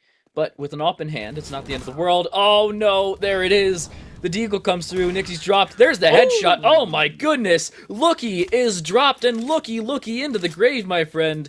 The op will not be picked up, but Incognito have broken the bank of Adiv, who have no money left over. Off the back of a odd buy as well, some odd bunch of guns scramble together, and that final shot by Dorfin straight through the dome. And that's it for that round. Adiv directly back to a save. They tallied on 4 in a row, just not able to build any kind of monetary value up. Oh, Complex. Oh, that's nasty. Maddie's dropped, and that's the opening you're looking for if you're Incognito. These rounds, yet again, can turn either way, but when Toby's hitting shots like that, and Adiv being, honestly, a little inconsistent with the way they're playing, it's making Incognito's lives just that much more easy. The shots coming through. Inf has actually dropped. Redzi with 2 headshots, both through the wall, and with a Deagle no less. That's insane. Okay. Well, it's still a 3v4. With chances there, but little. As they shape up for a B push. Want to use those close quarters, find somebody in barrels, trying to take their top off with that deagle. Taking a little bit longer than expected. Redzi saw that booty sticking out. He wants to hide the angle there, but he does get taken out from above, and that is all the chance they had in this round. Taken out. Complex, another multi-frag round. There was 4 kills for him. And honestly, you're seeing everybody on Incognito show up now. Arianto's 8-4, Toby 8-5, Inf is 4-6, but has still gotten some impactful frags. Dorfin, the one I was talking about earlier, 95 ADR at 6-4 as the IGL. That is a highlight player right there. It's ridiculous that as IGL, because you've got so many things to focus on, and as soon as there's one deviation of your initial plan, you're going to have to rethink it and make up something else on the spot. It's beautiful that he's able to show up and also be an IGL in that regard, as just showing them the ropes, showing them what they need to do in order to succeed. As Incognito, they managed to bring it back to a tied game, but this round is going to make the difference. Arianto needs to get a frag here. Gets one, cannot get the second. Redzi gets the trade, so it's the 1-for-1 yet again. Looky is low after the dink earlier from Complex, who did fall after getting one from the tree position. I'm looking at Dorfin, though. Still sitting on long, waiting, and biding their time. There's no reason for anybody to get over-aggressive on the CT side. You can see, just playing the angles through that lamppost. That's a nasty angle, by the way. Just to wait, and there's no reason to overpeak, as I said, because it's a 3 versus 3, and Adiv have to push somewhere. That somewhere seems to be bathrooms, but you can see Dorfin pushing forward, possibly catching a timing. Oh, he does. Uh-oh. Oh, no. That's perfect. Adiv may just fall apart. That's the round, surely. If nobody checks their back, which, why would they? That's the round over. That's it, and they don't check it whatsoever. But Dorfin is slow. They're rushing on through right now, and at some point, you are going to start checking it. Not as of this moment. Opar taken out, and he does take another, actually. Redzi, now in a 1v2 scenario. Both coming from the same position. Redzi has a stellar hold on to one. They know the position. Toby, he's hunting. He spots him through the smoke. Brilliant glasses there, and Adiv take another loss. Incognito right back up and in it, and they take the lead right back after dropping 4 in a row. They take 3 the other way. Toby will pick up the up, and that will be saved over into the next round. Adiv, I'm looking at their money, not good, and it's a little bit of a struggle for them to really mount anything. I'm looking at Redzi, AK brought in. You can see a Tech 9 on Maddie, another on Nick, and Haichin prigging in that Deagle armor. But, I mean, I've learned, if anything, today, don't count out teams when they're half ecoing and they have a hero rifle, but at the same time, Incognito hasn't shown us anything to suggest that they should drop rounds like this. Yeah, they've been very consistent and solid the entire way through. Also, Dorfin on that long peak, just not backing off, not pushing up. He knew that he had a proper angle and just sat it out. I think that's a characteristic that a lot of people don't have, is patience. They always want to seek the action, push through, find somebody, ring it through their head. Oftentimes, especially a CT, the best thing you can do is just sit back and hold. Adiv here have to play as a squad, and it seems like exactly what they're doing. Arianto should have seen a shadow there. I don't know if he did, but should have nonetheless. Again, still 5 versus 5. Nobody taking any real damage other than Maddie down to 78, which, in all fairness, is not the end of the world. A Tech 9 is not going to be full of HP anyway. Complex, why get over aggressive? You should know that the money's broken, and there's 2 frags in the favor of Adiv, who now have 2 rifles nonetheless. Redzi, oh my gosh, even getting this bomb down. Adiv picking up, possibly, this round they shouldn't. Toby gets one back, but the retake has to come through quickly. That's an AWP as well on the side of Lucky. That's his preferred gun. Let's see whether they can hold it. That barrel spotted. Dorfin, massive M4. Redzi, at least I know that lets his presence be known. The important Basso Lucky trading out one. Still low health on the side of Incognito. They need to push through Lucky with a good reaction on it. Matty just easily takes out Toby while he's blind to the world. And Adiv, they get around where Incognito gave it to them. Yeah, questionable decisions from Incognito. You're talking about just waiting and not getting over aggressive. That's exactly why. Looky, nice shot through the smoke that just popped, and well, a blind player can't do much, and that's an issue you're going to run into continuously. It's now Incognito with that hero rifle, actually 2 rifles, so I think they've just cursed themselves. If they only brought 1 rifle in, I think they could have gotten it, but Complex has already fallen, so that FAMAS would have been dropped for the time being, but Arianto already picking it right back. Ooh, Lucky taken out. That's the AWP, and no trade and no whatsoever coming through. They cannot let that all be taken, though, and I think they've already gone to secure it. Dorfin with that deagle takes a lot of damage. That nade still in hiding for it, and they're going to slowly push on through. Redzy, don't peek, don't stick your head out because it will get taken off. Dorfin being phenomenal, not taking out Matty, though.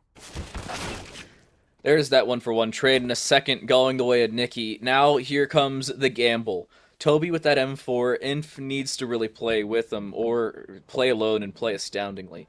It's the 2 versus 3, and Adiv need to guess just the same. They're in the same exact position, just with 2 more rifles, and honestly, a little bit of a better economy, just the same, but only by a little bit.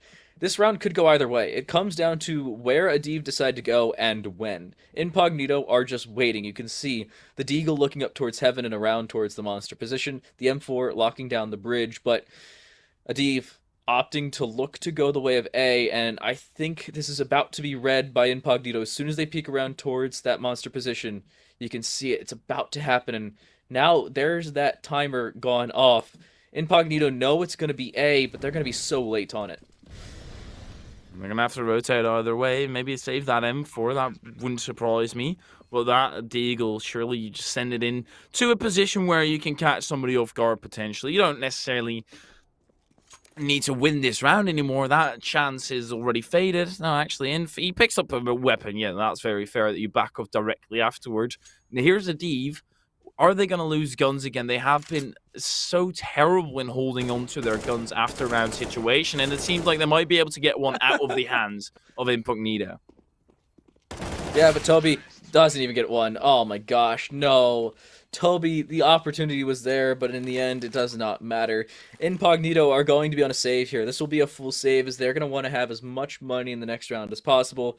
Dorfin, this is still a nice shot, though. It could have been the round in the favor of Incognito, but they gamble incorrectly, and in the end, they don't even save the weapons over. That's a round that hurts. If Dorfin gets the second there, I think that's all over. Dorfin is feeling way too good about himself at that point. Gets control of Connexer, but hey, we can theorize the entire time, and there's plenty of other scenarios where we can theorize. We can also talk about what's going on right now, and that's actually HN going into the side unscathed. They finally get met with resistance, and they do quickly take that down, squelch it, and they assert their dominance over this, or at least Toby doesn't get away. No, indeed, Adiv assert their dominance over this round. Adiv up onto 7. They're 1 round away from securing the half win, but it's the round where Incognito are going to have cash. Most importantly, Adiv will just the same, so even if they lose this round, they will have a bye nonetheless in our following round. This is prime time and crunch time here for Incognito. They need something, and without a single set of head armor, you can see the money is dire. They're favoring utility over that, and I'm looking at the cash they have left over. If they don't win this round, they're going to be broken. They're going to be forced onto another save in order to do anything in the last round. Toby gets the opener, and that's a good opening. Just in general, I think Adiv are already sitting comfortably here with 7 rounds locked up. Anything is just extra at this point. And then you go onto CT side and try your luck there. These final 3 rounds, this is the key for Incognito to give themselves a shot, to not put an immense pressure on them once they do go to the other side. Lucky ties the numbers back up. Complex. Oh no. Complex drops 1, and there's another one going the way of Incognito, but they do have a flank coming through that long position. Loki gets 1. Complex with another back the other way. It does not matter. Complex is flanked from behind, and, well, Dorfin is dropped just the same. Toby, oh, you can't get that kill. You have to push through. Blind and doesn't get it. Gets the dink, but that's all. Maddie and Loki, a combined 18 health between them. Each of them 1 shot away with this M4, and the push is coming through. In from behind, looking for it. The op misses. Oh no! Away goes Inf, pushing through. Sees the second player. Looky, just looking around, and with this AWP needs to get it. Smoke will go on that bomb. Time continues to tick away. He doesn't see it. Inf should know, but doesn't just yet. In comes the push. The no-scope hits the leg. Inf wins the clutch, and with time on the clock, he should have it. But it's going to be so close. He continues to see it tick away. 3, 2. It doesn't go green quick enough. It will be the round for Incognito as the clutch comes through for INFN. In the legs.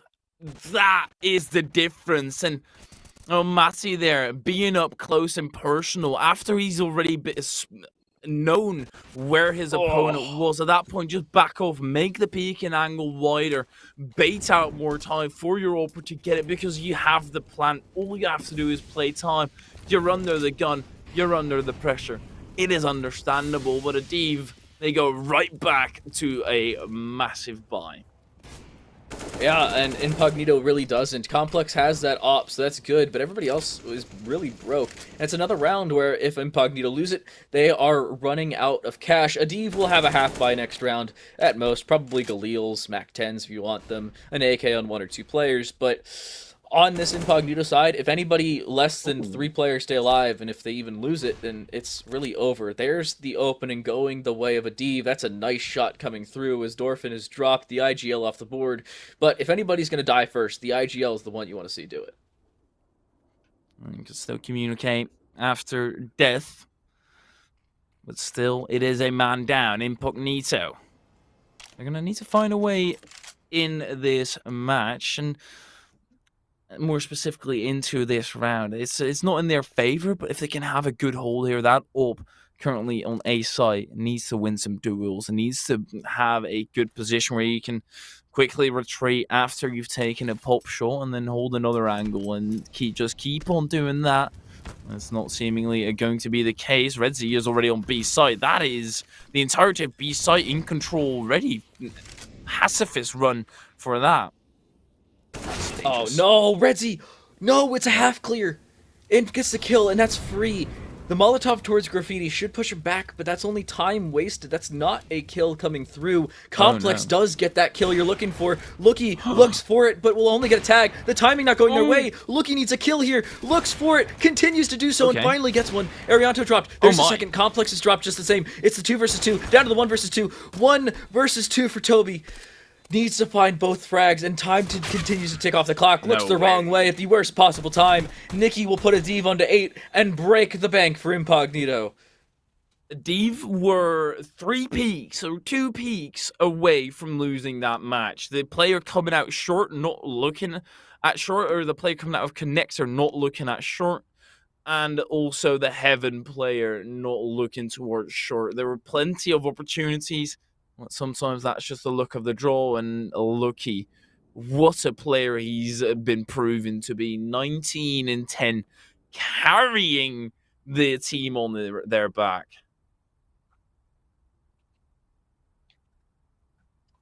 They're taking a little bit of a technical pause, and I gotta say, heading into a Div's final round of the half, I really want to look at how they can push through.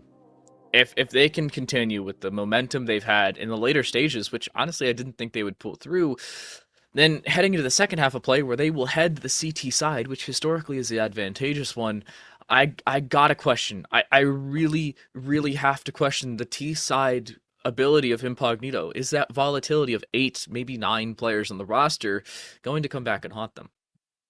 It really looks as if they don't necessarily have the best rotations, the impeccable communication, dropping rounds where they could have been doing better. But that's also the story on the other side. As soon as you're 1 man down on overpass, it just feels almost impossible to distribute it properly, because 2 on A, 2 on B, sure, but then you lose mid control, and all of a sudden A is very vulnerable still, B is very vulnerable. So it's very hard as soon as you go that man down as CT. Yeah, opening frags playing a pivotal role in this one. I gotta say, if we don't see an opening frag coming from Incognito here, I think that's over. Lucky going insane, by the way. There's the 2 frags, the op we were talking about, and then really just baiting in Nikki for the final kill. It's nuts. It's absolutely nuts coming through, and consistency out of... I really gotta say, consistency out of this Adiv side has been pivotal. They've continued to push through. Yeah, they've dropped a couple rounds here and there, but it was rounds that they probably had reasonable suspicions of dropping. Yeah, I don't think we've seen a single round where a team's picked up something they shouldn't have other than a div all the way back around that round number 5 mark. Incognito, a 6-9 CT have on overpass. Every single bit of that sentence just keeps on getting worse and worse. And well, to make matters even worse, Toby gulps a nade down at the start of the round. Arianto trying to play mid. Oh no, Arianto can't see a thing, but Complex can. There's the opening. We were talking about opening frags being so pivotal, and there's one coming from the Deagle, no less. It's another hero rifle situation, and one that gets a frag. Adiv, what are you doing? Why take a fight? You don't have to. Oh my gosh. They're going to push in anyway, but the B site is vulnerable. There's one frag. Looking for the second. I don't think they're aware of the second player. In the smoke! Oh no! Toby's sitting there. Will to fall. Oh my gosh. I almost had a heart attack. Still a 3-on-3. The guns are certainly in favor of Adiv. Incognito 100% is going to try, because otherwise you lose either way. The spray not in control properly, and Matty dives to the ground, courtesy of Dorfin. 2-on-2. Still close. Health in favor of Adiv. But there's still a gun or an orb, a massive gun. He doesn't spot what? Oh no! Oh no! Oh no! No! Oh no! He had the sights on both. He could have just sniped down one. Oh, still unlikely, but that's extra salt in the wound. Oh, and our producer's even highlighting it. That's cruel and unusual punishment. Yeah. You can't do that to the man. Mean. Unfortunate for Incognito. I gotta say, Complex, you gotta hit those shots. As easy as it sounds, it should be. I'm not gonna lie to you. That really could have been a 7-8 scoreline in the end. It would have been so much better heading into your second half of play, but now they're on the back foot, both in terms of the side they're now playing on and the fact that they are dropping a lot. Looking at the ADR, though, just look at that. 95 for Arianto, 98 for Toby, and 96 for Complex.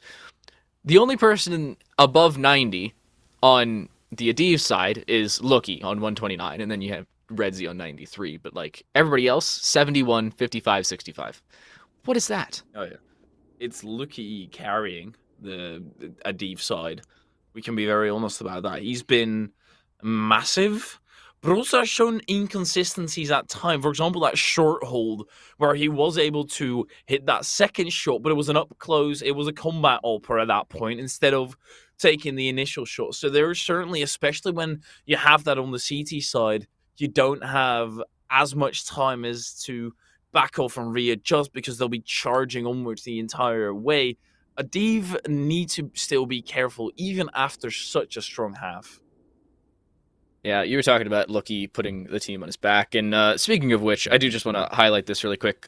Go check out Steel Series. They have backpacks if you want to try and put the team on your back just the same. But they are awesome people. They're the reason we could do this. We have 4 different leagues running on 4 different days of the week, along with League of Legends over on the other side of Leagues GG. But go check out Steel Series. They're amazing. And they even have backpacks. Like I said, if you want to try and put the team on your back, you're more than welcome to go take a look at that. It's just steelseries.com. That's crazy. No, it's always crazy to me when some companies have a massive brand, for example, Steel Series, and all of a sudden they start making other stuff. I love it. Yeah, I was like, wait, doesn't Steel Series have a backpack? Because I think my brother has one, and then I looked it up, and yeah, they do. So yeah, magic. Yeah, that's cool. Wait, hold up. There's a flank. Wait a second. Haitian's just sitting here. Oh, Dorfin. Wait, no, Redzi no. Actually. That's only one though. Did they notice? Do they know where it's from? They're not. Oh no! They don't. They weren't aware. They are getting hunted down just like a deer in headlights. No chance, but Dorfin does still get away. Complex bites the bullet, and now all of a sudden, surely this is impossible. Arianto, he's got to pull off some massive work, or he has to, but they all fall. Wait, can we get a highlight of that really quick? I just want to point out the fact that Redzi was behind them, and with the USP, gets the first kill, and there were 2 players at Fountain that didn't see him. There's that first kill, and then they just don't realize it. It was so quiet. I don't even know where this Incognito side thought they got shot from. Look, they had no clue.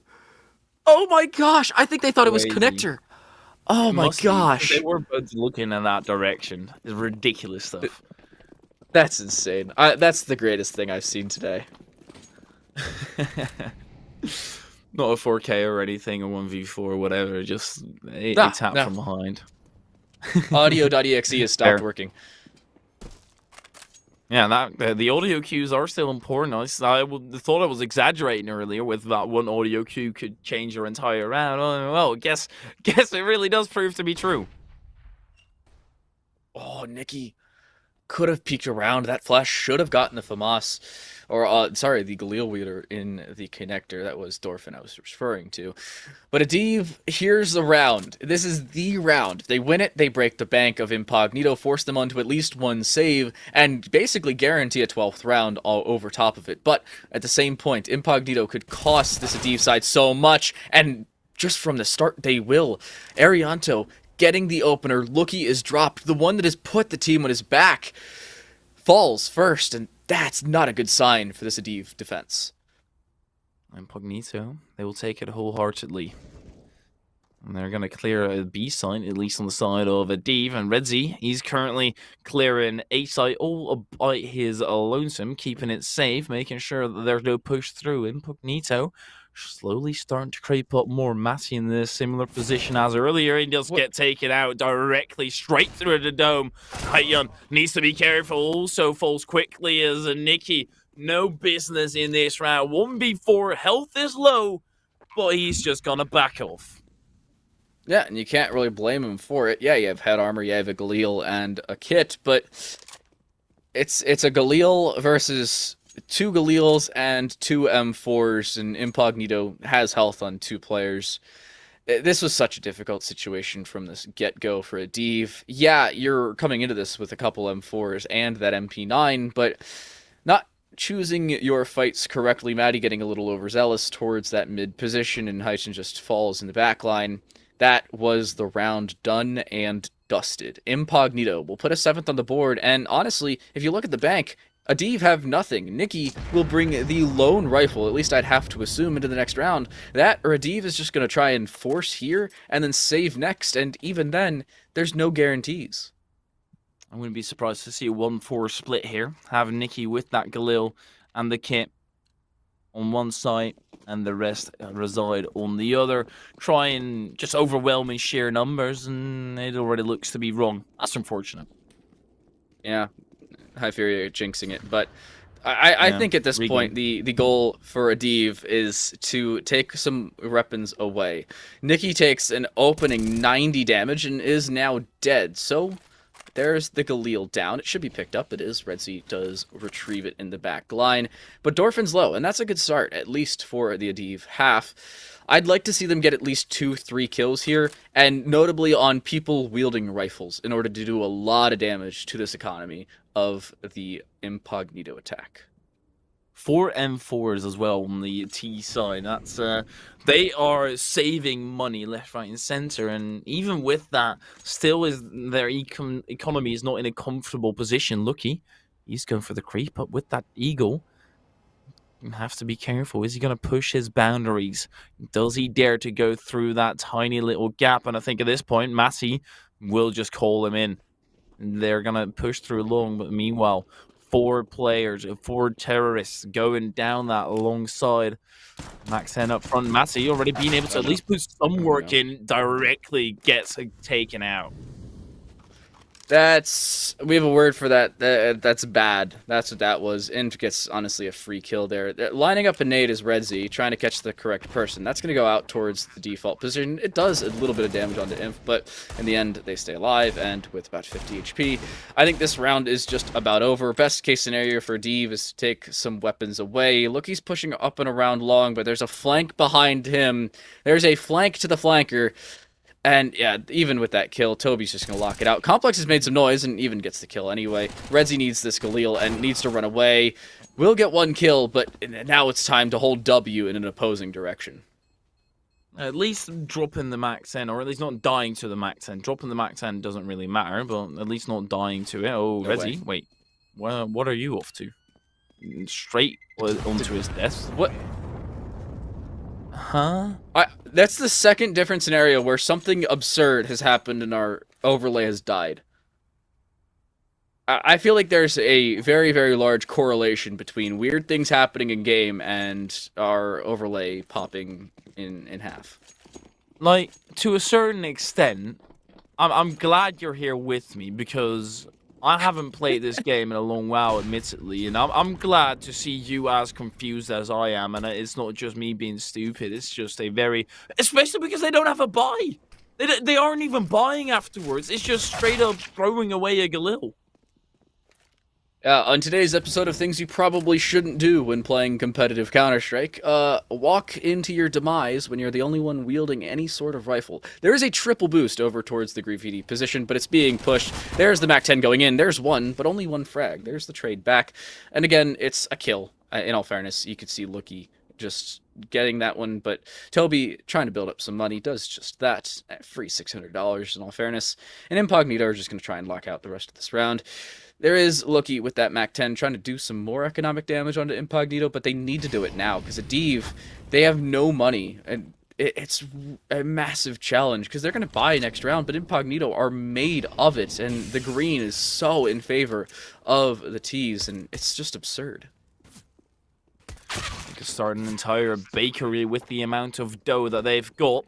Incognito, their T side, is proven to be a lot stronger than their CT side, tallying up quite a few in a row now, and Adiv, they finally have a buy, and all coming out as well. Unusual guns galore in recent times. Incognito, this is another breaking point round for them. Maddie's bringing an AUG, and Lookie with the op misses the opener. That needs to be hit, because now Lookie has to run away, and the information is there for Incognito where the op is. Maddie's pushing around with this AUG and has to hit an opening. Has to get the first shot. Ooh. Won't. Even scoped in, will fall to Arianto. The A1S is just too good. And you can even see how good it is. They have 4 A1Ss on this T side, now down to 3, because one of them has just been taken out, but opting for that instead of the AKs, that's something. Hey, at Valve, if you're taking notes, look at this meta. I'm sure Valve is watching, the spokesperson of them. Oh yeah. Looking at this level Counter-Strike, the Swedish National League, and Adiv, they've got a chance to put themselves up 1-0 in the entire league.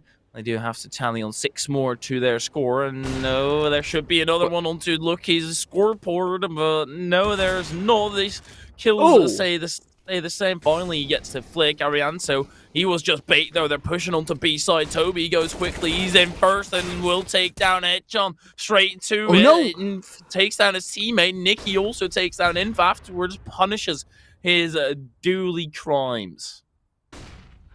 This is an awful situation. Dorfin needs to pop off. Finds one. Looks for the other 2. Has information as to the second. Lookie drops. Down to 13 health, and Nicky exploits it. 1 shot is all it took, and 1 shot is all that needed to land. That's exactly what happened. Adiv go up on to 11. Incognito, they still have money, though. This will be another buy, and I honestly think they may have another one after this, even if they do lose it. Adiv, on the other hand, I see an XM 1014. I see 2 MP9s and an A1S. Lookie will save over that up, but that's all that there is to note. I looked at their money, thought they made a misread on how much money Incognito had, but they just literally have nothing to play with. And sure, the auto shorty, the MP9s, there is close quarters that you can play as well. The auto shorty, Matty, sitting in connector, that will be a welcome surprise to Dorfin. Needs to quickly find one to the dome, and Matty's just waiting and receiving to the dome. Dorfin's still low. Dorfin dinked close range with that XM. I'm not going to lie to you, I don't think Maddie's too happy about that one. But even with a round win, Adiv, here's where the economy plays in as Lookie's looking to get aggressive.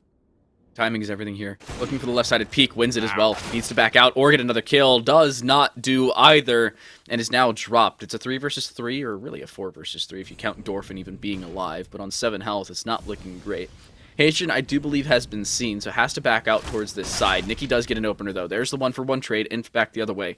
But the A site is not down just yet. The bomb is still in the hands of this Incognito side. The flashover is going to be inconsequential. Away towards the B side goes this Incognito attack, and they have control of it as well. There's already a player there.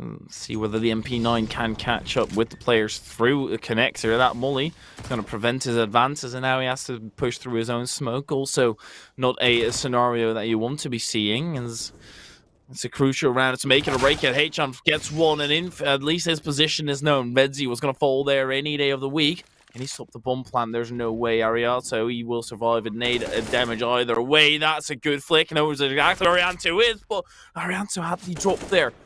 It's a one-on-one, straight up aim duel. No util on either side. Actually, H-Chan still has 2 flashes to work with. Backs down. 4 bullets in the clip. He doesn't matter. It's Arianto who wins the duel. 10 rounds for Incognito. They've reached double digits. That's the first main milestone back the other way. And look at the money for Adiv. They've got nothing at all. 2,500 is a max for them. Looky really with something, I suppose. But Haitian, here's a good first shot. Good first spray down. Inf was already low. But you have to drop there. You have to get a close range fight. Especially with Arianto, who is full HP, or at least close to it. A challenging situation nonetheless, and, well, one that Incognito comes out on top of. There's a flash for Haitian. It does drop down. Dorfin reads it properly, and Incognito, they have a way back into this. Here is the round they have to win. If they don't pick up this anti-eco, I don't think that they're going to be able to really get anything out of this. But Adiv on the same side, there's no hero rifle, so I think Incognito should be okay. In general, a theme of today has been just crazy scenarios and stuff that should not be happening. For Incognito to be almost basically already at a tied game is out of proportion. It makes no sense with the strong showing that Adiv had on that T side. They've only been able to rack up 2 on that CT side, and well, this is surely not going to be another one. That USP chanceless against the full-blown power of an AK. Yep, and goes this Incognito attack, and the rest of this round, we know the script. It's already been written. It's about to be performed. Dorfin, there's 1 frag, and there's the information. I think Dorfin heard it, though. The peek over top, looking for Maddie, and we'll find them. Redzi in a 1 versus 5. I'm no mathematologist, but this ain't gonna happen. Mathematologist? Nah, it's a SpongeBob reference. No, it's not actually. Okay. It's a mathematician, but yeah, it's a SpongeBob reference. I mean, I'm not native English, so hey, anything you say, I will take as truth. Okay, I'm a simple man. Well, time to go Googling stuff to mess with you. Now, moving on, though, Incognito, they put their expected 11th on the board. We're dead even. And honestly, these games have been so fun to watch so far. Everybody's had a point later in the game where they've been dead even. It's been very, very close games thus far. Adiv looking to separate themselves just on the positive side rather than what we've gotten the theme of. And avoids the flash, and we'll get the frag as well. Oh my god. Maddie sent to the grave 6 feet under from that stairs position. And looking for more, does not get it. And Nikki's looking for some shots straight through, doesn't get them. But the rotates here, and most importantly, there's still that long flank for Looky. Oh. That's a good shot by Lucky. 4v3, bomb planted. Now it's time for them to actually get onto site and defuse that cheeky bugger as Nikki takes down Dorfin through the smoke. Toby could be in a pivotal position, but now it's complex and a 1v4. The odds certainly not on his side, and also he's spotted Lucky onto 26 frags. 3 kills in that round as well. It's been insane. I don't care what the heck happens in the rest of this one. Loki's the MVP because I just want to see ADRs. Can we pull that up when we head into this round? Because Loki has to have somewhere in the neighborhood of like 150 or something. Even with shots like this for INFN, there's not much you can do. We actually see it 111 already on the scoreboard. Oh yeah, true. So I'm that's just a moron. updated. Yeah, it's all right. It's all right. It's a small number, and it is 111. It could be some kind of bug we've had over. It's also it was 1111, so it's 116 now, still towering above any of the other competition. The closest player is Arianto on 92. The closest player on his own team is Redzi on 84. This is absurd. Complex gets the opener though, so Incognito looking to make their way back in, especially when Redzi gets overzealous with their peaks. That's the two openers that Incognito need to get back into this, but you still need to find Lucky, who really has been that standout and impact player for the Adiv side. Adiv, they have a bit of money to play with, and all of a sudden they're getting all complacent again, way too confident, pushing through, not even flashing, not even checking every single angle, and falling to their grave. Lucky still with an AWP, and at that point, as long as Lucky is alive, you can never count them out of a round. And at some point, Incognito are going to have to pull the trigger on a site, and not necessarily a site, but a. I realize that that's not really clearing anything up. They're going to have to choose a site. Oh yeah, they've chosen one. It's A. It's got to be. Wait, that's over. Is it? No, it's a fake. And one that isn't being bought. Maddie's still waiting here. My. In comes a peek. Oh no, Maddie dies. And now it's down to Haitian in a 1 versus 5. This time, the 1 versus 5 player wields an AK, but the spray, even predicting Haitian's position. There's nothing that you can do. Incognito are going to tie us up here. There's a flashbang through. In comes the peek, and Toby Zantares peeks around. Haitian is dropped. Incognito tie us right back up. He was standing in the middle of the Colosseum and had to engage in gladiator fighting. He quickly lost, and he was done with his life. On to the next one. Here we see the broken down economy of Adiv yet again. A 5-7 and a Thomas. Low user as well, and an overpass. That is going to be painful to deal with. Incognito, they've somehow taken the reins of this match. Yeah, they control the money, and on the T side, it's a little bit of an easier thing to do. Adiv need to do something here, and notably, a good start would be winning a round. They have the up, they have 2 M4s, the FAMAS, and Nick, the one that's denied the rifle this time around, down to the 5-7 in hand. Hyperia, if you're Adiv here, what do you do to try and come back? Put Lucky in a position where he can put people, burst them apart. I think that's the main way. You have a up, utilize that. Yes, there's also an up on Incognito, but Lucky has proven to be winning duels left, right, and center, and I do think they're gonna try and utilize that up. If Incognito choose wrong, oh no, that's it. That's round surely. Gotta be all, but Haitian. Oh no, Maddie on the side gets one, but that's all he'll get, and turns it right back. It's a 3 versus 2. Redzi, Molotov out of position. There should have been an audio cue there, assuming someone was close enough. Another Molotov towards bank. No way back into the site as the bomb starts to make its way around. This is the one good thing here for Adiv, who are making their way through. It's Nick with that 5-7. Redzi's made their way out. Oh, this is a good sign. Nikki pushing around, looking for that bomb planter, and they'll get it as well. No way! Adiv may just pick it up. Redzi gets the final kill. Wow. Adiv take the lead. That's crazy. With Lucky falling at the start, the bomb plant also being succeeded. That's a positive for Incognito. They'll almost be able to cruise out the rest of this game purely on the money they have in the bank right now.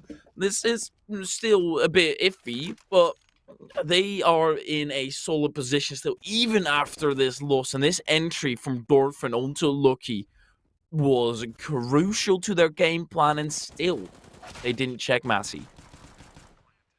Nikki moved away and out of that dumpster position. The op wasn't holding it down, was worried about the flank, and that's what cost them a nice one gunfight on the side. Dorfin throws a Molotov towards Lucky, who is going to drop to 28 HP without even seeing a single person. That's not a good sign for your carry, who is still at 26 kills, by the way. 28 health, 26 kills.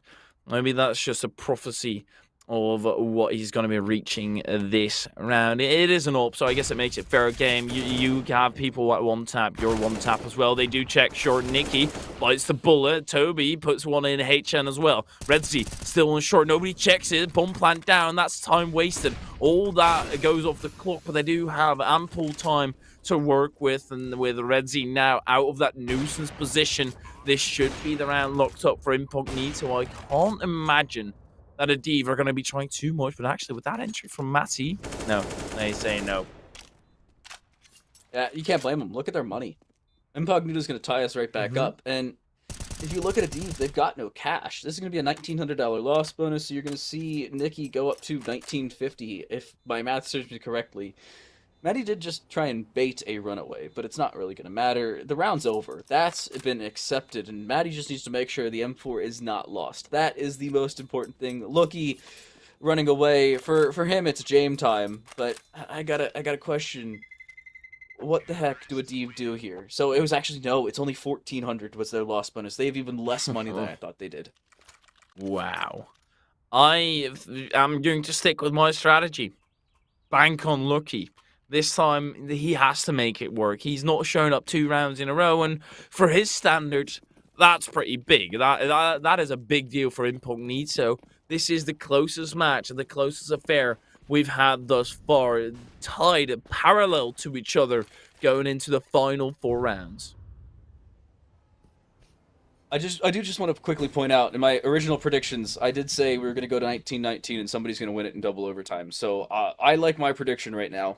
It's not looking awful, but Adiv, they need something. They have a scout, they have an op, and they have the M4. Hachen and Redzy both on Deagles. This is not the end of the world. Deagles could pop off. The op already has popped off seemingly endless amount of times. Lucky trying to do just that as the opener, but I think Complex is aware of it. Oh, Complex looks the wrong way at the worst time. Loki could get aggressive, but Op's not to just yet. 3 players long, 1 bathroom, and only 1 on B. What's the option here?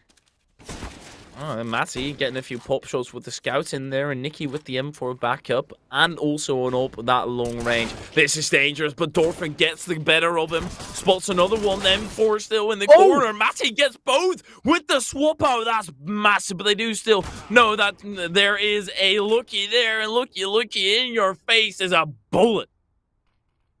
Complex is going to get a free kill here, though. So there's 1 back. Flashbang over, looking for another peek. Baited peek. Oh, look at that. It doesn't matter. Maddie onto a 3rd frag in the round. Toby, 1 versus 3. Adiv need to keep all 3 players alive if they want to have any hope at building an economy whatsoever. But Toby is skillful, but time continues to tick away. 10 seconds as it ticks, and Toby just needs to die, run out, and get some frags, possibly do some economic damage. They'll do just that. They'll actually get 2 kills. I'm sorry, Toby, how are you allowed to do this? Time will tick away. Redzy will win the round, but somehow Toby has done the damage, and Redzy won't even be able to save a weapon. That is crazy. Well, yet again, Adiv, great job on winning the round, but they were vastly in the majority. All of a sudden, so much damage down there, and then you see it in there by a full buy on the side of Incognito still, and Adiv fighting to be on the match, a point with 2 MP9s to work with. It's not the end of the world. They do still have those M4A1Ss as they are brought down to the $2,900 mark. I still think that was one of the better changes. It helped even out the economy situation. But Adiv, this is a must-win round.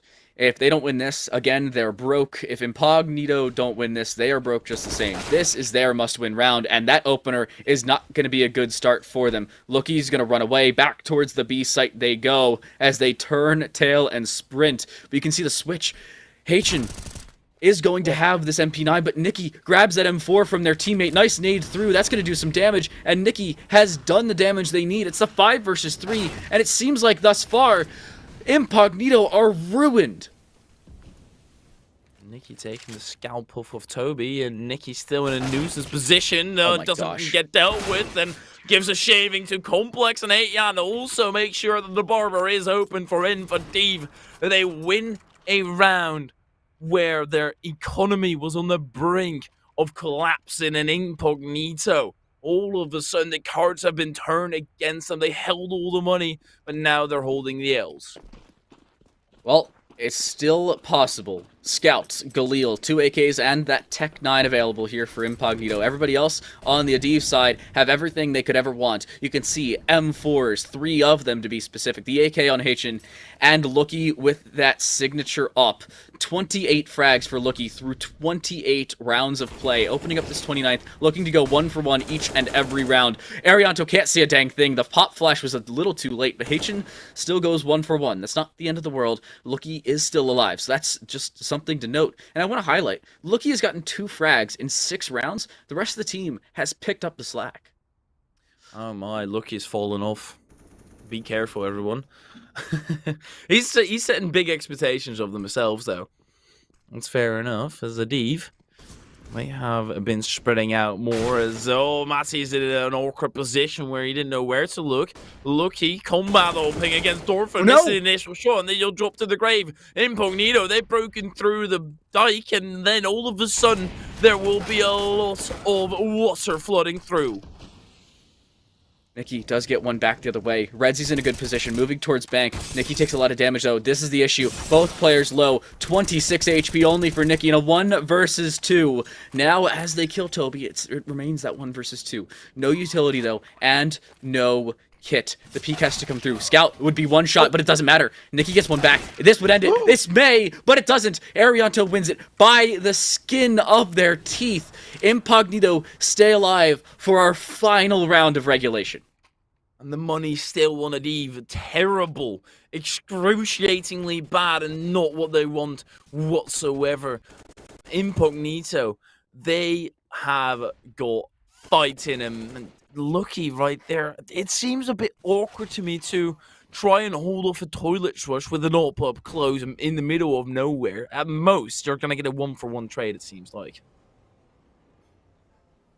I'm stuck on how Incognito need to do this. You can see it's a broken buy this time for Adiv, but broken buy seemingly coming out on top every single time. Lucky's dropped, but Haitian and Nikki get 1 each. It's that 2 for 2 trade as Inf goes for those 2 frags. But in the end, Inf is low, and Complex is the last one alive. 1 versus 3. This is such a difficult situation, but most importantly, the bomb is dropped, not in the favor of Adiv just yet, but it's about to be if they continue to push around B. Oh no. They don't want to tempt their fate either, though. If Adiv push too far where they shouldn't belong, all of a sudden they're going to get their top taken off. I do think they're being reluctant to push the entire way through. Complex doesn't know that. He's going to have to check every single angle, whichever advance you make, and it almost has to be B-side. Even with 50 seconds left, you almost have to crouch or just walk the entire way through. It might just end right here. No, he does spot the 1 and he takes him out. 27 health left to work with, and a few bullets in his feet. Dances around them. Now that he's spotted, he might as well rotate or at least run another way. Goes again. He just wants to get a piece of this challenge, a 1-on-1 without a trade possible. That's the best you're going to do in this position. Complex, he might just come up against the ops, slowly creeping through short, through the smoke there as well. This should be all over. Redsy has no business there, indeed. Complex falls and Adiv wins 16-14. Such a close finish, but Adiv pull it out, and that's all they needed to do.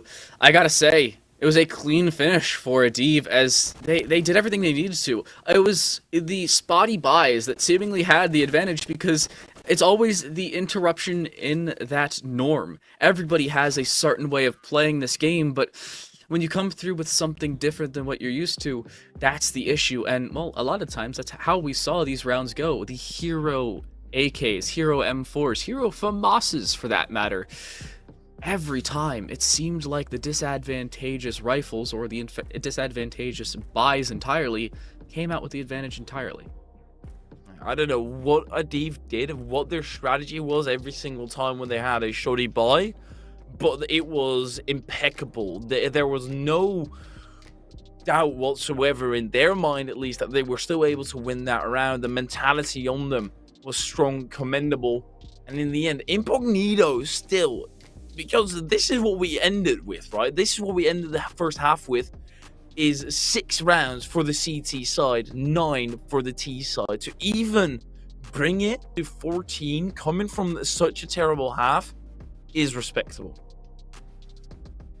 It was a strong finish.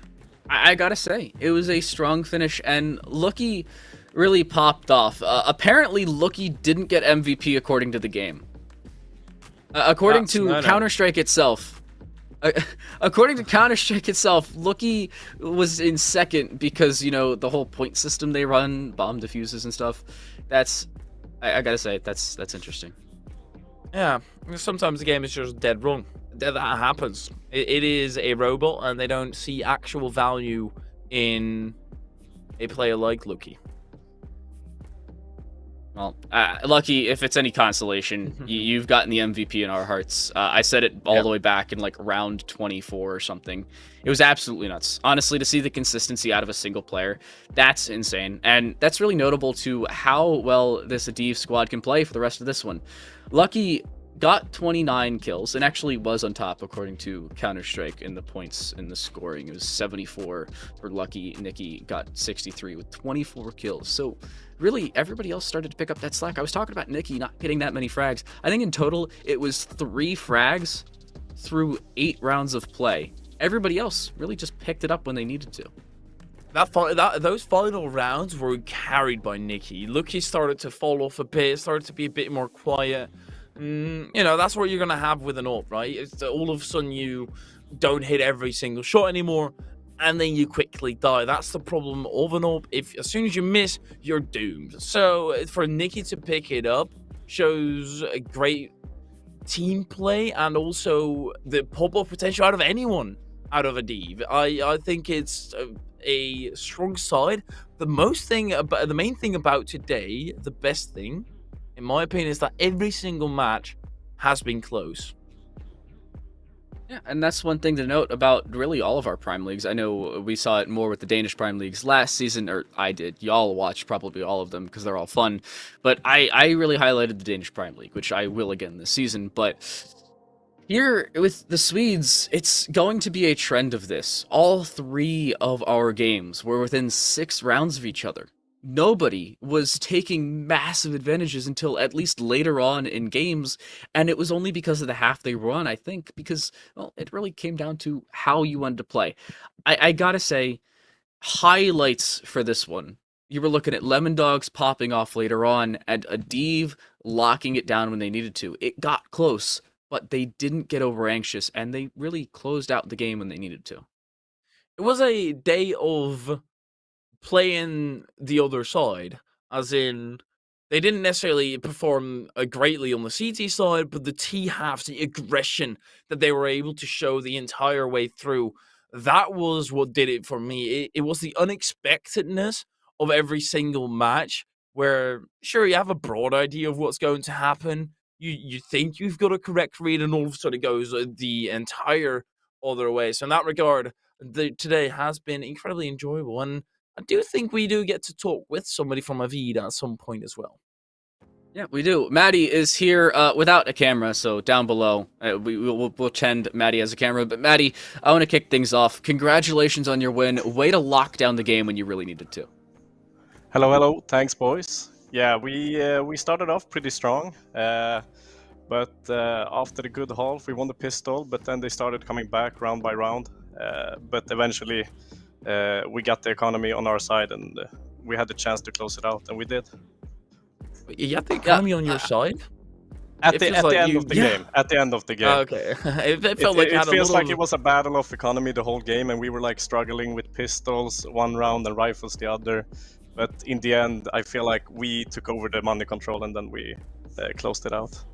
Mm-hmm. Is there a certain route that you take then to work on that? So a certain speech to say, look, lads, our economy isn't great right now, but we've still got a chance, because you won so many of those rounds that was not in your favor.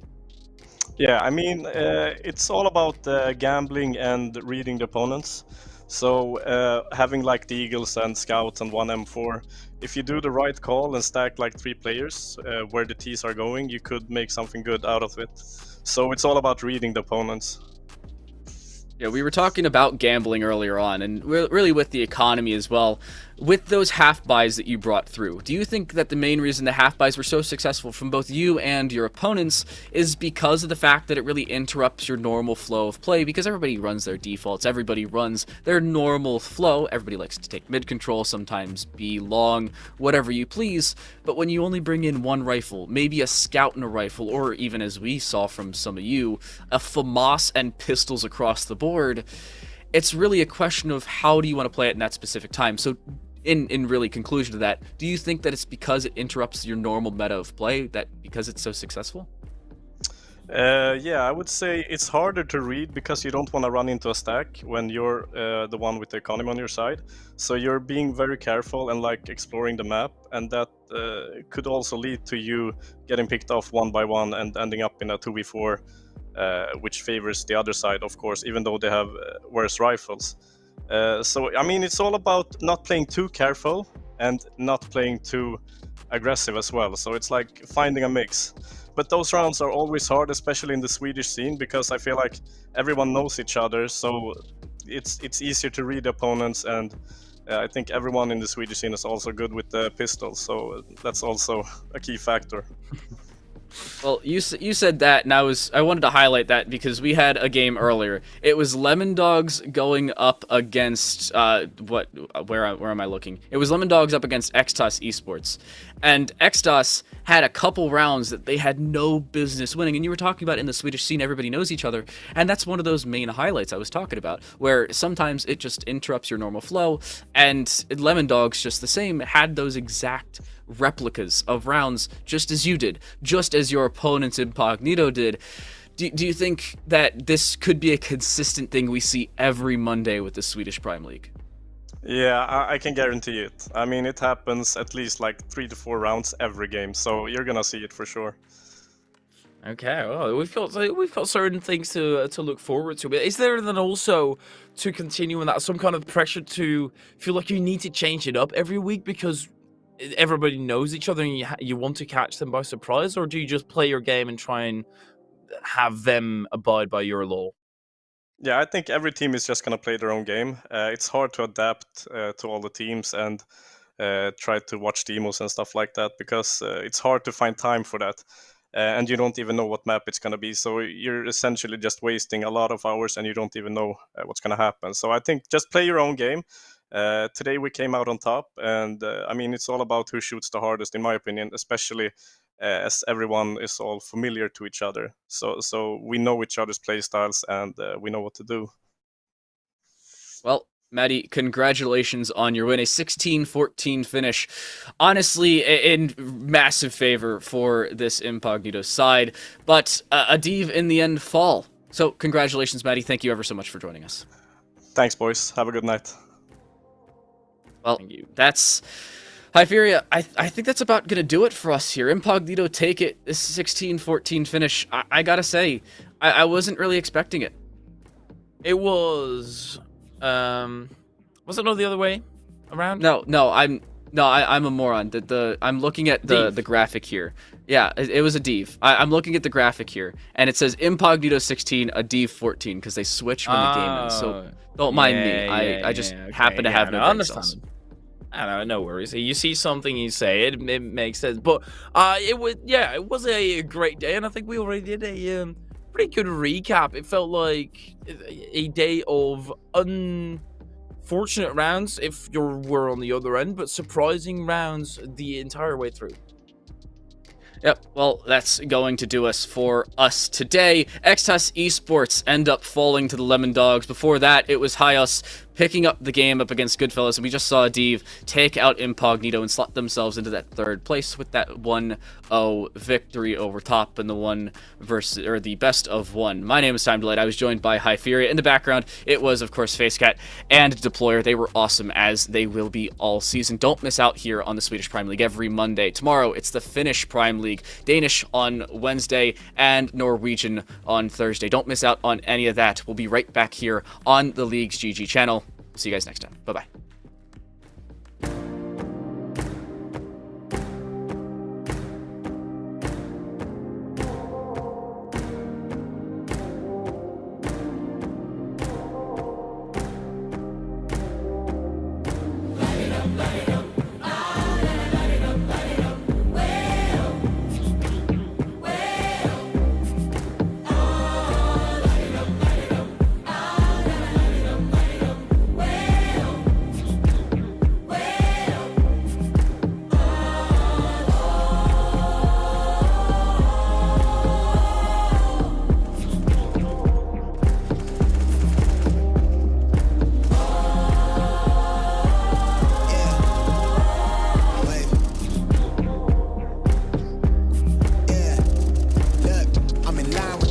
I'm in sync with the earth.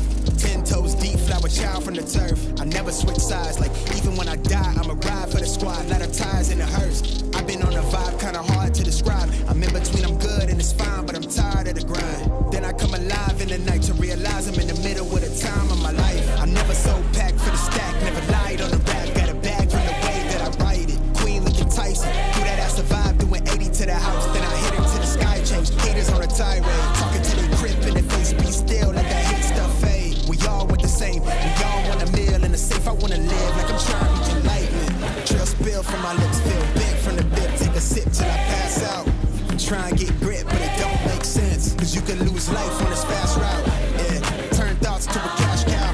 I might flip that to the glass house. I don't need the accolades, I'm in love with the chase. I just wanna eat, save a spot at the table. Beast with the slap, pin myself on the map. You long with the wind, but we knowing that it's cap. 5-hour flights, couple nights at the flat. To be real, couldn't see me making moves while I'm at. I'm still on the grind, limit time when I chat. I'm burning down sage, keep the demons away. When I write it, give a piece of myself to the page. I don't do it for the praise, love, that's just how I'm made. Truth in the glass in the mirror. Yeah. Do it at me, old man, tryna pass in the fear. You're the first one to talk, but the last one to hear. Eyes blurry, but I couldn't see that. Then he cleared down.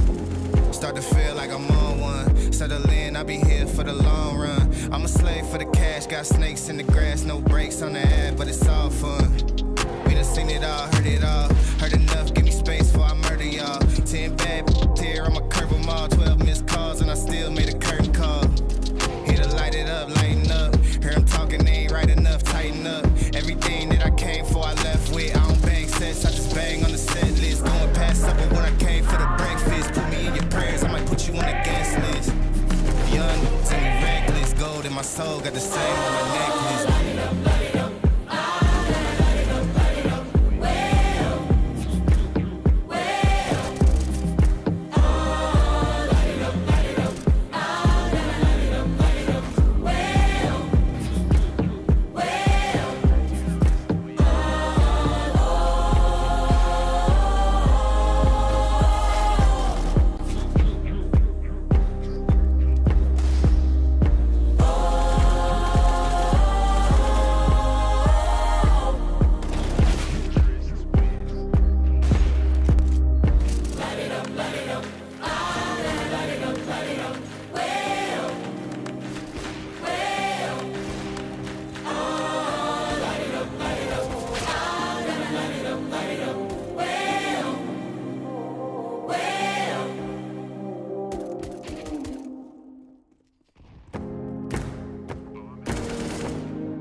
Hey, listen up, I've tried to tell you this 100 times. Not getting better by lying there pretending to cry. You on repeat, you can see, cause you have closed your eyes. You say you listen, but you're missing what it's all about. Rise up now.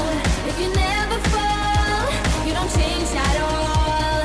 Cry out now. Have you given up? I will never stop, yeah. I've tried to help you, but you keep reading between the lines. There's nothing there for you to complicate, we're not aligned. You say you listen, but guessing that's just another sign of growing up. You're growing old, your life keep passing by. Rise up now. If you never fall, you don't change at all. Cry out now. Have you given up? I will never stop, yeah.